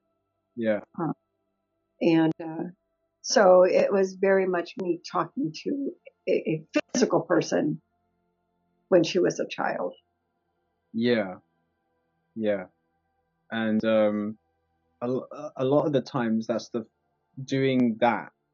A lot of the times that's the first time that aspect of us has been engaged with in essentially the way that we needed back then, which Right. is the way that a healthy parent would show up. Well, I writing, which is some of the writing I have done, and my purpose, my structure of the book is um, uh, writing, having the inner child write a letter to me at the beginning of the chapter, Mm. and then go into what's going on in the chapter. And it's really funny that this just happened because Yeah. to write the story, to write her feelings to me, I'll explore what happened, use some truths that I'm learning, and end it with me writing a letter to her. Yeah. Well, that So, is that's the mechanism. That's what can be written as well. So like and you, it's so funny that that's what I just experienced, and yeah, here we are talking about it, and that came to me like before we started talking to it, and I didn't even relate it to the same thing until just now. yeah. Again, like that, one of the helpful things about doing it this way is like all aspects of you know that mechanism is safe now Yeah. too. And like on the like I'm happy to speak about the writing side of things now because like with my um is the book that you're planning on writing going to be fiction, non-fiction? Nonfiction. Okay, right, yeah. That's That, where I plan. I don't know. I could be. It might be easier being fiction. the, I don't know. the reason why I asked that is because in my journey, like I thought for a while I wanted to write professionally. So I started writing when I was so I went to university for a couple of years, but I was really lost at the time. So I wasn't a good fit, but it was a helpful period of time. Um, I didn't finish it because I did 2 years. Well, I sort of did 2 years of history, and then did like half a term of creative writing. Then I was just like, I can't be here. But I was in the thick of all the shit that was going on. But I started writing in that second year, but the first thing that I wrote was my story. Right. I started writing fiction after that. Fiction, I which to me was other people's stories Right. because I had written my one first.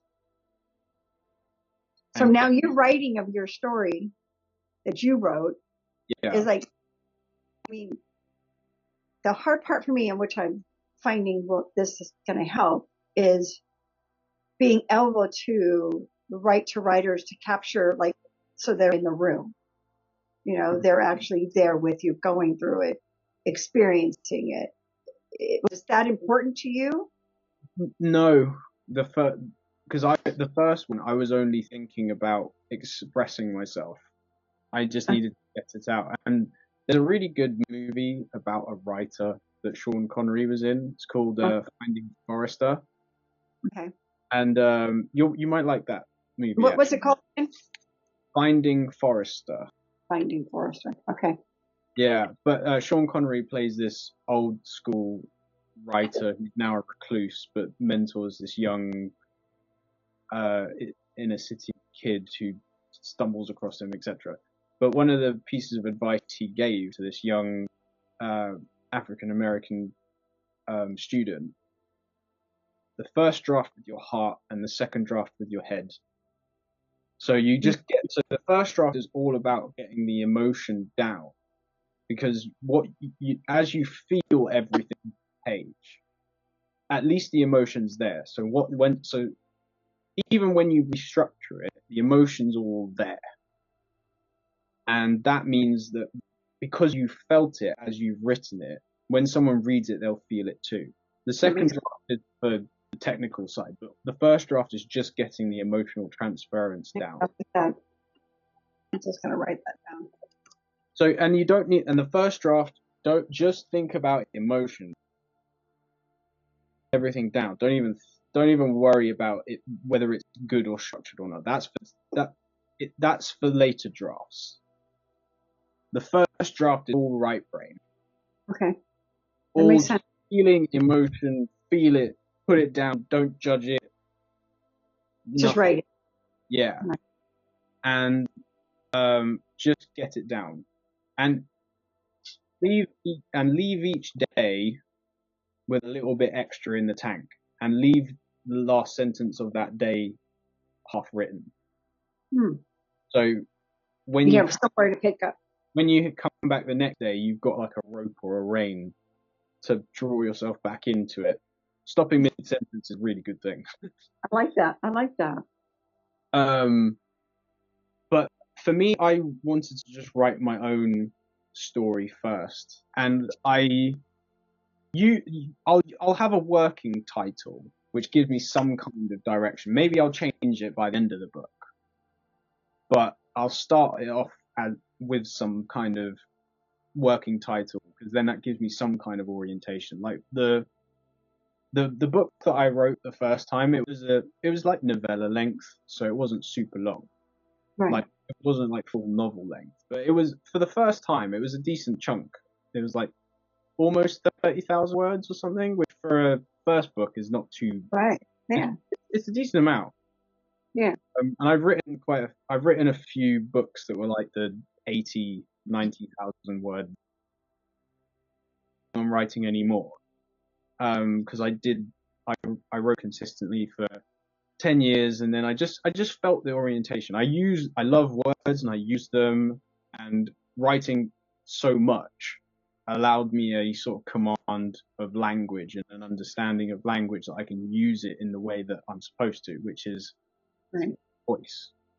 Right. Apparently, in this particular way. It was all really important training for this. But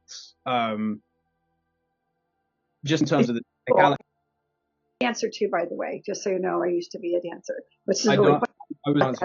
I was dancing for 3 years after martial arts. Oh my gosh. So yeah. You know Patrick Swayze's mom? Okay. She was my instructor. I actually danced, and Patrick Swayze came to watch me dance and came up to me and spoke to me about my dancing, and I was like blown away, like, oh, he's standing here telling me that I'm a great dancer. I'm like, okay. That's amazing. So yeah, that was really funny that you said the dancer in there. I'm like going, oh, that's what I used to do. So yeah. I don't know why I even brought that up. I don't know where it came from, but yeah. Oh, I'm glad you did. Like I remember like my Thai boxing teacher, who when I was 16, he was like, one of his favorite movies was Roadhouse. Like just loved it and told me. So like I've got a special place in my heart for that film, because like he recommended it to me, and I was watching that when I was like 18 and just Thai boxing and thinking, so. Well, because when I did my taekwondo, because of my dancing and so I would spar, because I used to do tournaments, but I would spar with these men that were like 6'2", 6'3". Yeah. And of course they're taking it easy on me, but I never took it easy on them. And so I could take my leg, and we'd all wear the gear, so and just he'd come close to me, and I just do a fan kick, and and it's like, the heck, like he can get his leg here, I can go all the way up and kick him, but it's the idea that foundation is what you build off of. Now, I think the point I was going to make is that you build off of a foundation. Yeah, and like the I I'll get a feeling that there's something in me that when I was in that phase, that I would get a feeling there's something in me that wants to come out. Right, I'd put some parameters down because it's very, like, as the poets say, there's liberation in constriction.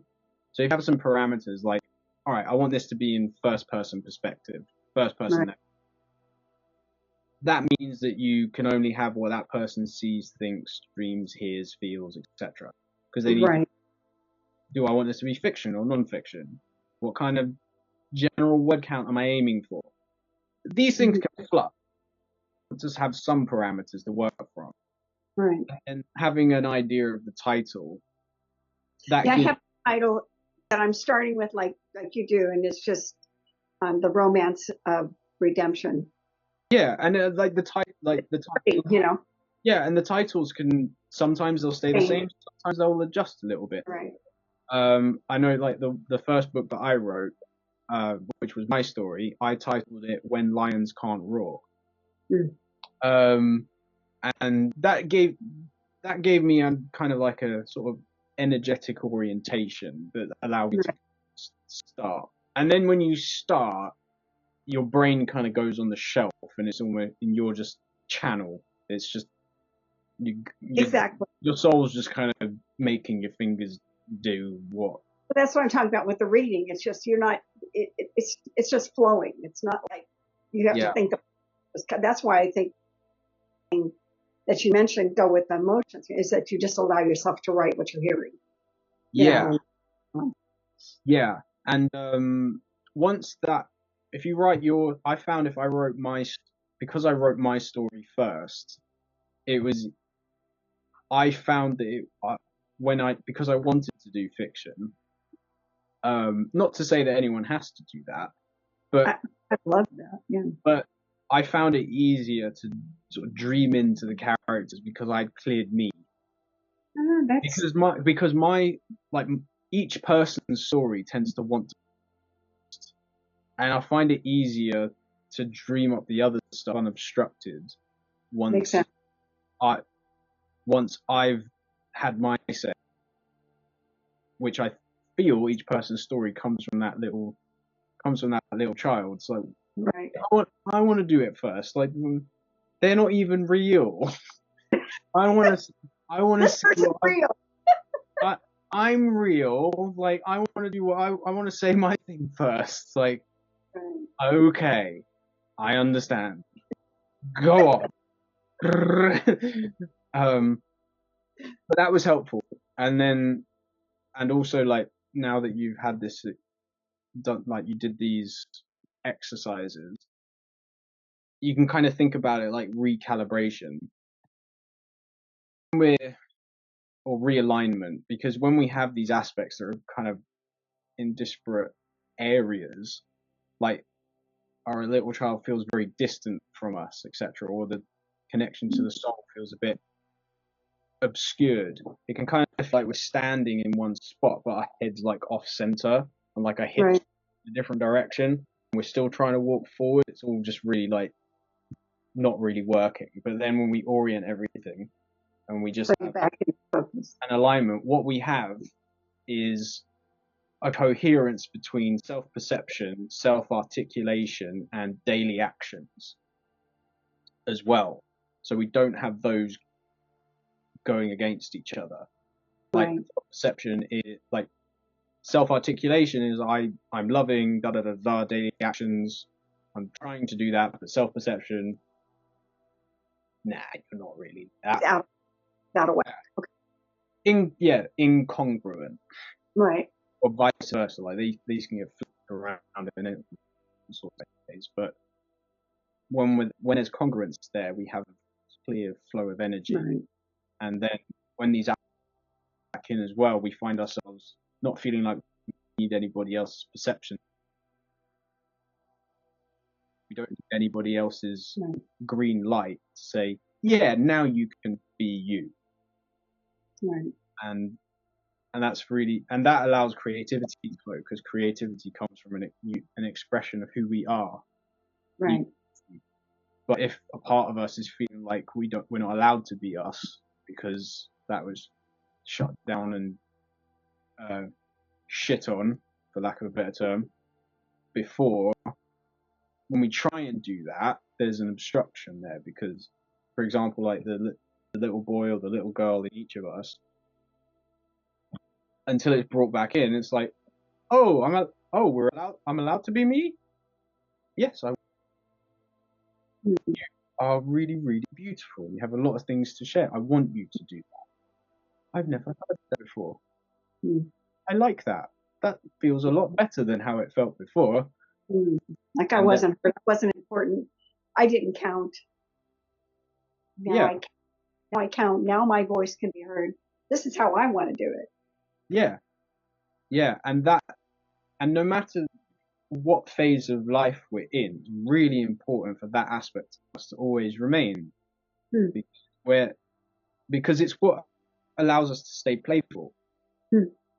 Like, doesn't mean we don't deal with the other aspects of life that are part of it, but it allows us to remain playful, and and creativity draws from that source. And because Mm. it's as well, there's an unending recharge to that battery, Mm. because It's that, so funny that you talk about the source. So I'm going to put a word to it for a second. It just feels sometimes I feel like there's such divine orchestration going on that it's almost like a symphony in there. He's the director, It's like, oh yeah, we got this going nicely now everybody, and then he points and he does this, and that's what I feel like, yeah, and that's why I feel like I'm surrendering to that instead of trying to control it. I'm just surrendering. Like, okay, fine, take me, I'll write. yeah, Okay, yeah, okay, there, I'm going to do it.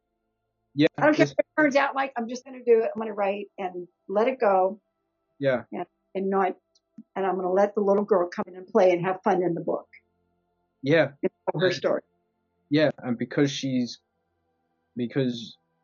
because you two are holding hands forever now. Yeah. And He, she's important and her voice counts.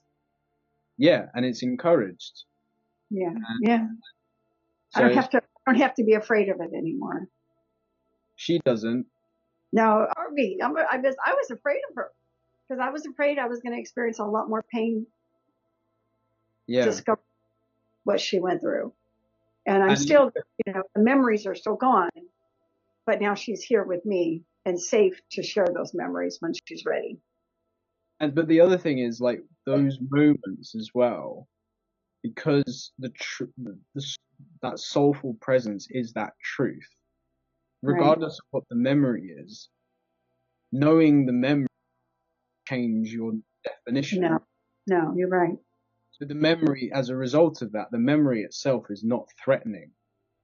It It's may the be, memory it may important. be, it may be unpleasant, but it's not a threat in the way that the ego would feel if it's not identified with that soulful essence.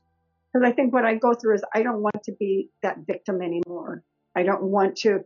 I mean, maybe is a memory that important to discover? And that's a question that only each individual can answer for themselves. Because if a memory is still charged, He in the still sense, has the. It still has. if it's still charged and unresolved in a certain way, then it's important to go into. But it's not for anybody else to decide what is or what isn't. It's for the individual to feel whether it is or it isn't, and that's where the connection. Soul, is this important to address? If one doesn't know clearly, is this really important to address? Because we're not trying to live in the past, so Right. like we don't need to wallow in it. But at the same Right. time, and that's the thing about the sort of psychotherapeutic side of this work. This kind of sort of simple definition of psychotherapy, as Ken describes it, is the art of knowing when to bring something in closer and when to let something go. Mm. And that, how much of each depends on each specific person's individual thing that they're dealing with at that particular moment. So I think there. I think from what I just heard, if I go through this phase and I let her decide what to talk about, that would be the best. If she wants to remember some, if she wants to talk about, let her feel safe to talk about it. Yeah, and you, there's there's two voices there. Like yours, there's yours, and there's little Victoria's as well. At the same time, just have like not too much, not too little. You don't need to chuck the kid into the deep end. No, right. Sit by her and. But at the same time, like a little Because, nudge. like you said, I am holding her hand still. She's not over in that chair anymore. No, but at the same time, like a little nudge is helpful.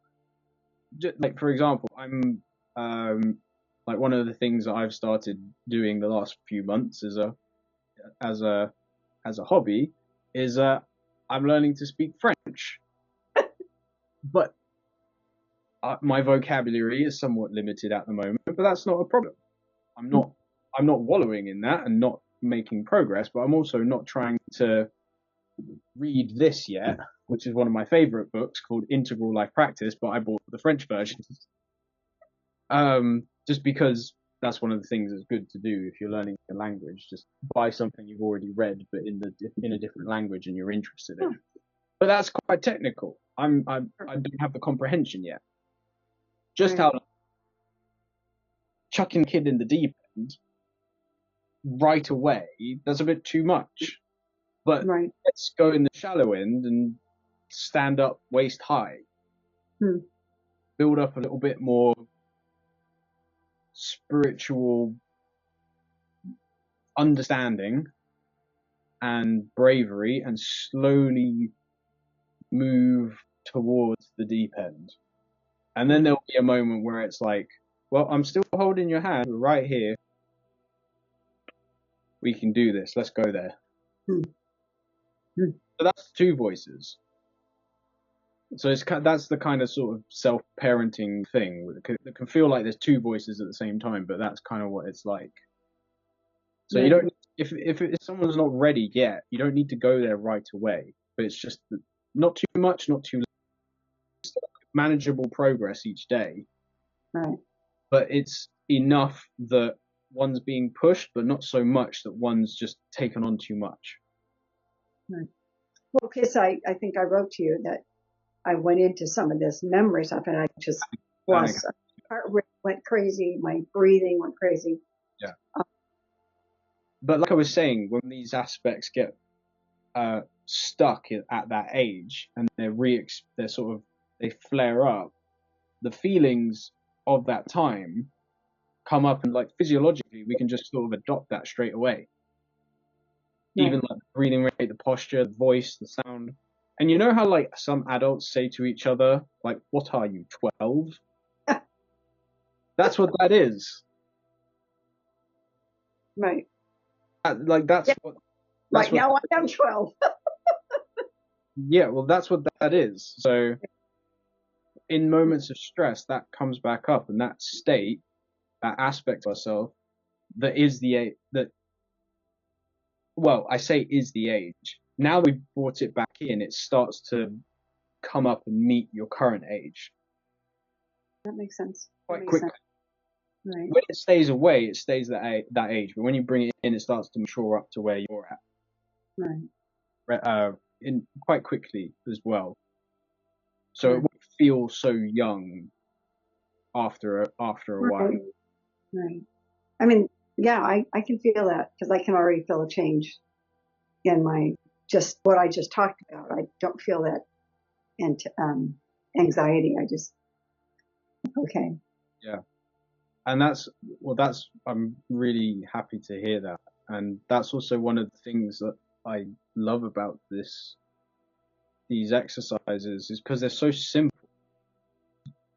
They address the specific nature of the thing that one is dealing with it's the right tool for the right thing. We're not trying to use a hammer with a screw. We know it's a screw, and so because we know it's a screw, we know we need a screwdriver. Right. We're not trying to sort of guess. Right. Well, I know that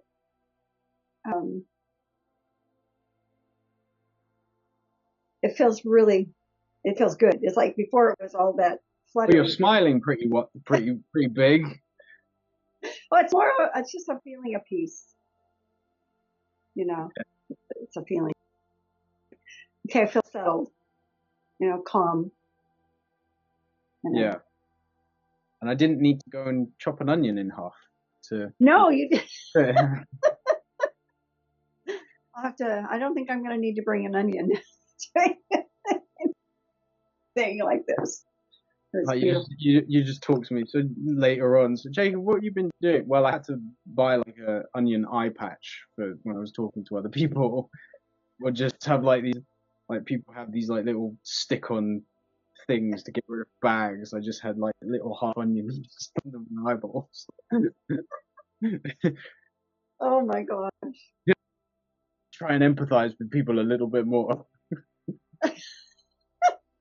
No. Well.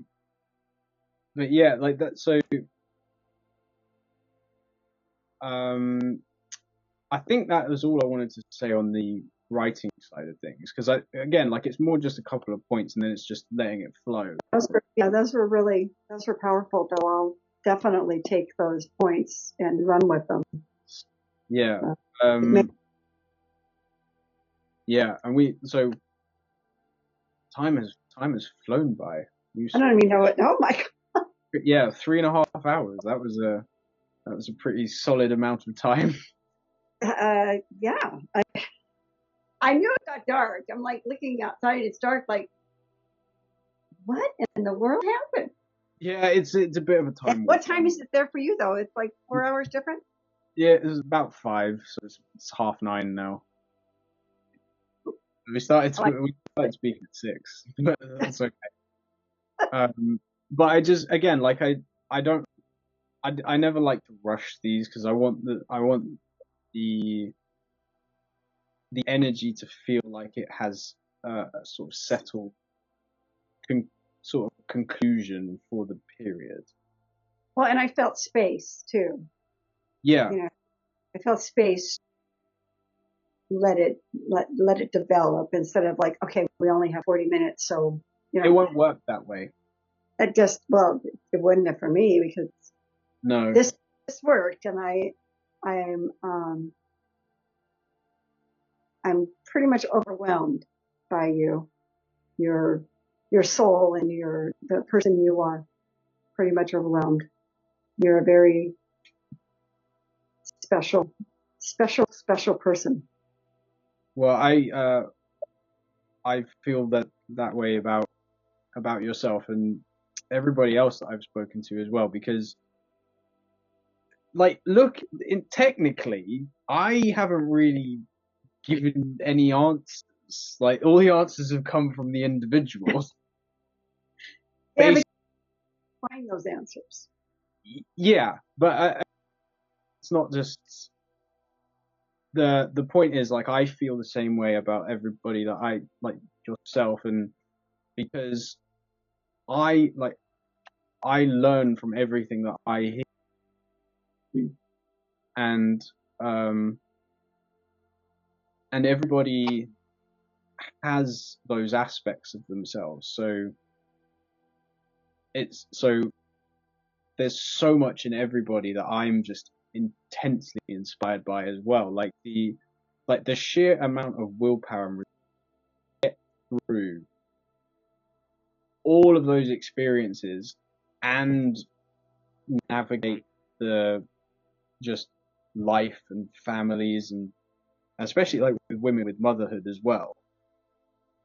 Like, and still be oriented towards love and not giving up on that. Like, that's amazing. And I'm also very aware, because I'm also very aware that despite what I have done and what the development I've done, etc., like I still am an almost of life that I have to learn from and live yet. Oh yeah, So absolutely. so like I'm very aware of that too. So It's exciting, right? Yeah. yeah, yeah. Um, I mean, if you're where you are now with the knowledge that you have, imagine where you're going to be with more knowledge. It's phenomenal. It's exciting. yeah. Well, I'm just very here to do, and I've done a lot of things in my life so far. So I know I don't feel like I'm missing out on anything Oh, in terms yeah. of what I'm doing. I've had those feelings before, so I know what they are, but I don't feel like I'm missing out on anything by putting my time and attention onto what I'm doing at the moment. So what I think is that you're present. You're not. I don't know if I told you or if I wrote it in there, but I did go. I went and saw a therapist, psychologist. Um, I don't think you did. I don't think you mentioned that. well, I think I shared that my experience with the policeman. I got robbed. Oh My yeah, yeah, you mentioned that. Yeah. right got robbed, and then the policeman came in and ended up raping me. I went to a therapist at the behest of my attorney that I had, and went in. He had me lay on the couch. He sat behind me with this little thing to write. And so he asked me, so I told the story. And he never made a comment. And I got to kind of look back, and he was sleeping. And I got up, and I made enough noise to get up and actually left, and he was still sleeping.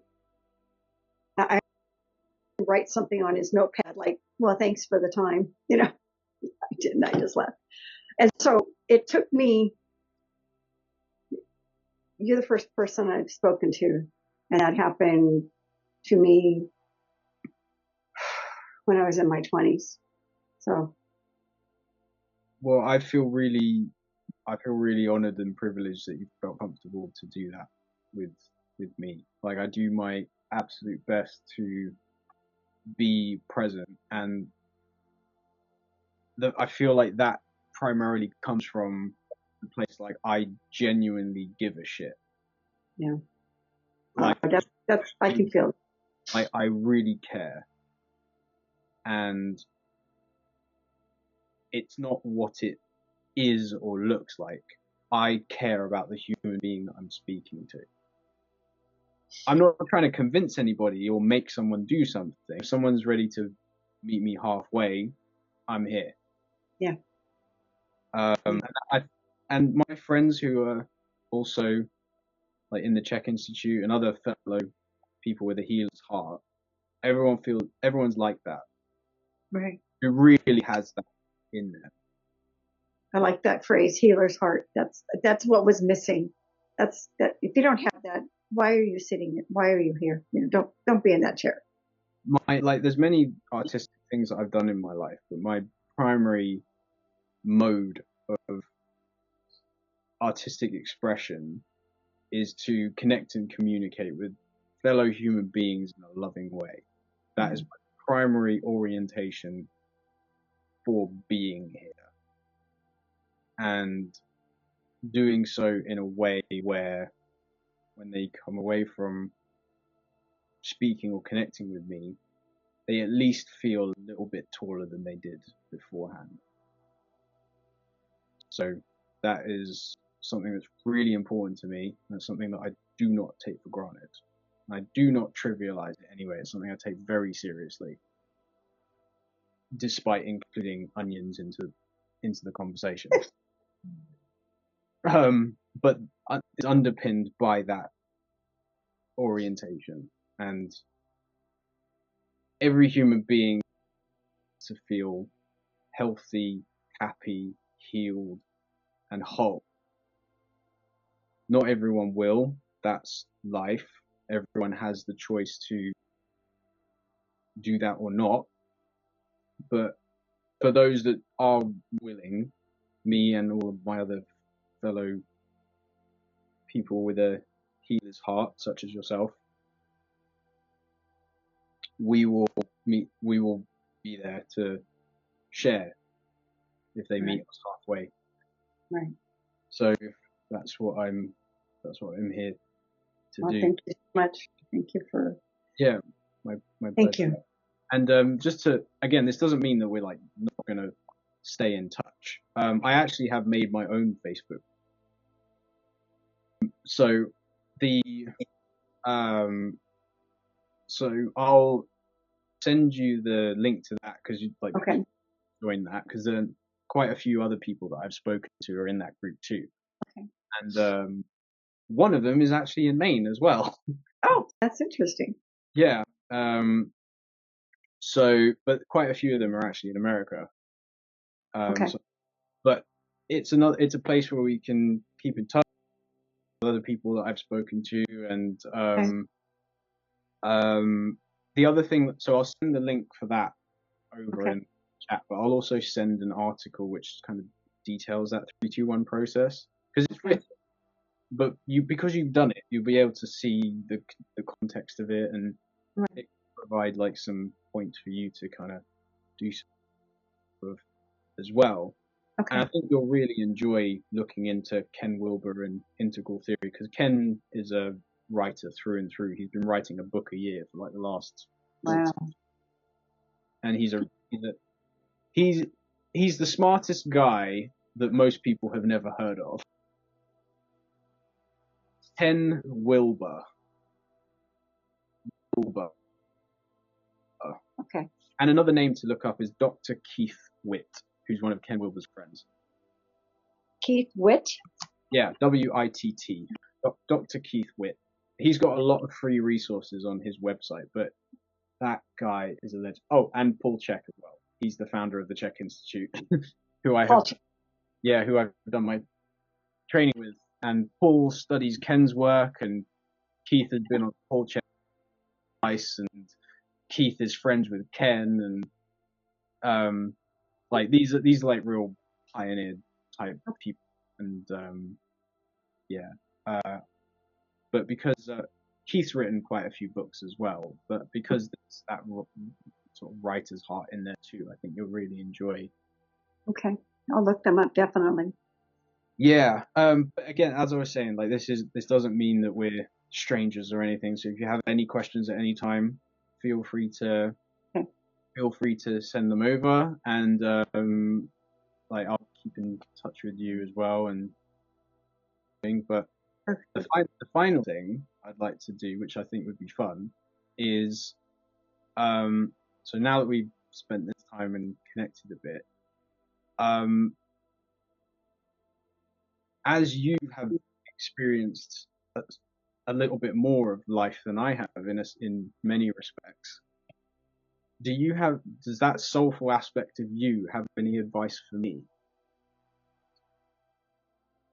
Yeah, I think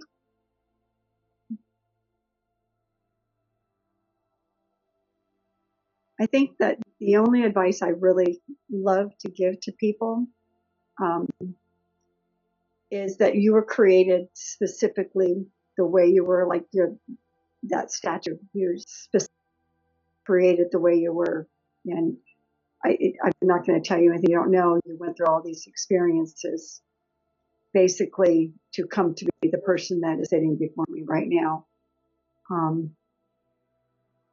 My only advice is just to go with that gut that God gave you, that internal sense of awareness, the presence that you are. And it's almost like I'm telling you something that you already display, but it's should just realize that when a person looks at you, always let them see you. Yeah.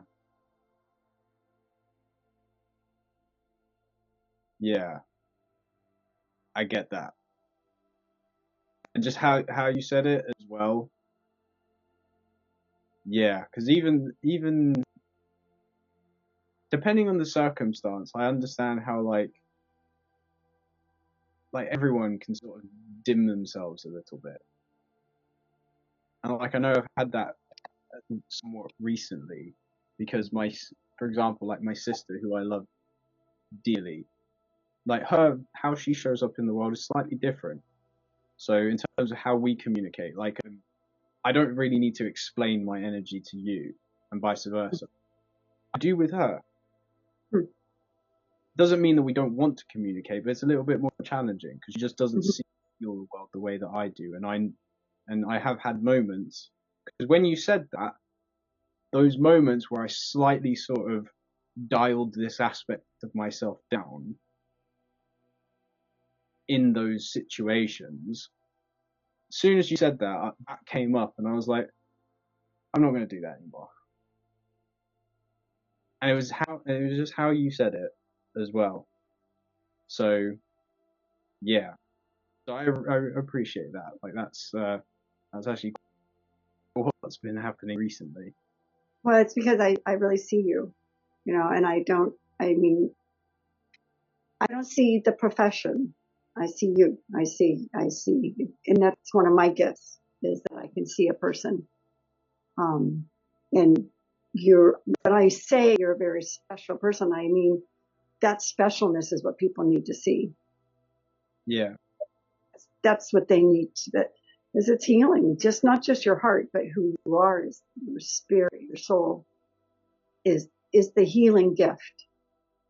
And you need to just be free with it. yeah. Thank you for that. I really appreciate you. I really appreciate you sharing that. Now we And were I definitely took note. Like it's very very simple, but there's so much depth to that, to what you said. So that's something that I will be feeling into the rest of this week for sure. well, it's good. I got to give you a little bit. Well, I So mean, it's like I just recognize that straight away. Like there's just so much wisdom and love in you. Like hmm, like we're all sharing with each other. So right. yeah, so like I definitely wanted to sort of cap this off by asking you that as Well, well. a lot of people go through this life and they just don't, they miss everything that might be intended for them. And we just have to grab onto those moments and Yeah, just realize, like the love that I feel in you as a person allows people to feel safe. So yeah. um, I really want to thank you for allowing yourself to do this type of stuff. I really do. Well, you're welcome. It's a real honor and privilege to be able to do that. And I really enjoy doing I can see that's good. it. Yeah, it's not easy to do, but at the same time, like I do not feel like it's a burden. Yeah, I can put that on. That's what I feel. See, that's the love and safety is that he's not looking at his watch. He's not worried about things. He's present. Yeah, And I don't know. I'm just thankful. I'm thankful. Um, and I'm feeling it. I'm absorbing it. yeah. That like all of these kinds of moments, there's integration afterwards, and it's a process, and it doesn't. And here's to just keeping it consistent way. Absolutely. And And I'm this, here too. I mean, yeah, I'm not in the profession, but I'm an empathetic person. So you're a same very thing. wise person too. I'm right here. I mean, Yeah, you need yeah, prayer. You need someone to send it DM. Hey, anything. Same yeah, way back. Is yeah, got to be reciprocal in every. yeah. It's just about being Yeah, two people that share the same universe that we can maybe help each other through somehow. yeah, and I appreciate that. And the last sort of through line that I'm just gonna share is like you now, all of this anchored in. How would that version, how would this version of you have a sort of round two conversation with your daughter about that collaborative thing that you would be doing? You mentioned. It feels a lot more solid. Yeah, the potential for that could be pretty epic. So It could be epic. It could be a connector to yeah, what is happening, and it can't quite connect. And once it connects, just take off. yeah. And in this situation, you just find yourself feeling like, is there even any limit to what is possible? There is no limit. Yeah. No. The fear around those potential things starts to fizzle away. The lies. Yeah, like there's no abilities if we allow our perception to be so. So Well, I'm definitely going to keep my eye on the things you're going to do, because I think you've got your whole life ahead of you, and you're just going to do. what does he do? He gets on Zoom and puts onions under his eyes and cries with people. What? Just trust me. I paint too, so I think I'm going to have to paint an image of you sitting with a bunch of onions under you. Well, the funny thing is I spend a lot of time drawing as well.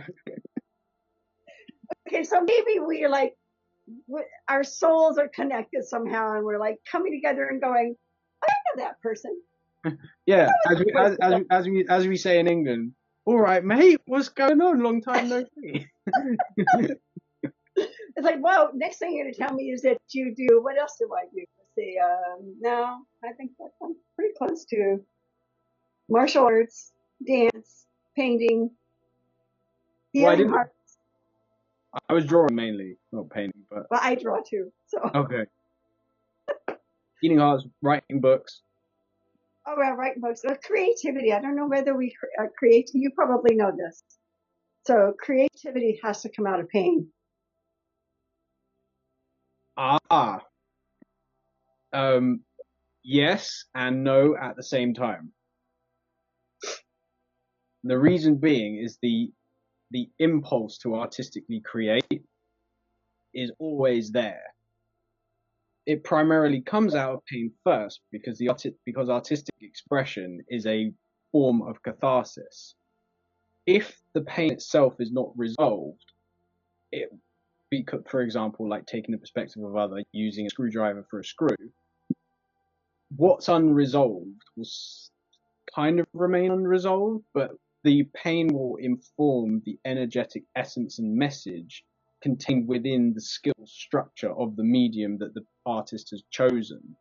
But if they do the healing work, the impulse will always be there, but the energetic message that is contained within their skill structure will need to evolve in order to be congruent with their current and their more healed version of themselves. So, Mm-hmm. so you can think about it like someone dancing because they're in pain and you see that they're trying to express something out. They do the healing work. Now they're dancing to shine the light and show everybody that I'm dancing because I'm just full of God and I just want to share it. Mm. So the impulse is always there, Right. but the first form of it is usually coming from what's unresolved, because art is a form of turning pain into beauty. Right. So it is a form of healing. But on the other side of doing the supplementary work like this as well, screwdriver for screw, hammer for nail, etc., that stuff doesn't need to be healed anymore, but the impulse is still there. So someone's going to be making will evolve with that as well. Well, because what I see, and we'll do this any moment. My son's going to walk in, but is that when I paint, and I paint from my heart, and I'm painting from what I'm feeling, it can be even more in depth now, because now they'll see the pain, but they'll see the light through the healing, from the healing in the pain. Yeah, but that's the thing. Like with writing and painting,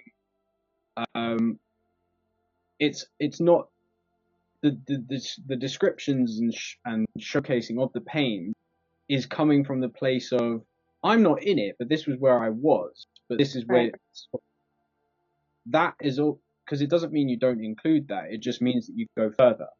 Someone who hasn't done the healing work, they'll just express their pain, but they won't show what's on the other side because they've never been. That's the right. I can see that. Yeah, I can see that. My son is about to walk in the door. Okay. Well, so he's gonna. Well, thank you again. It was an absolute privilege to be able to speak to you and connect. And I'll send those links through, and we'll keep in touch. And any questions? Any questions? You're a big gift and a blessing. Thank you. Thank you very much. And all right, dear. Evening. Bye.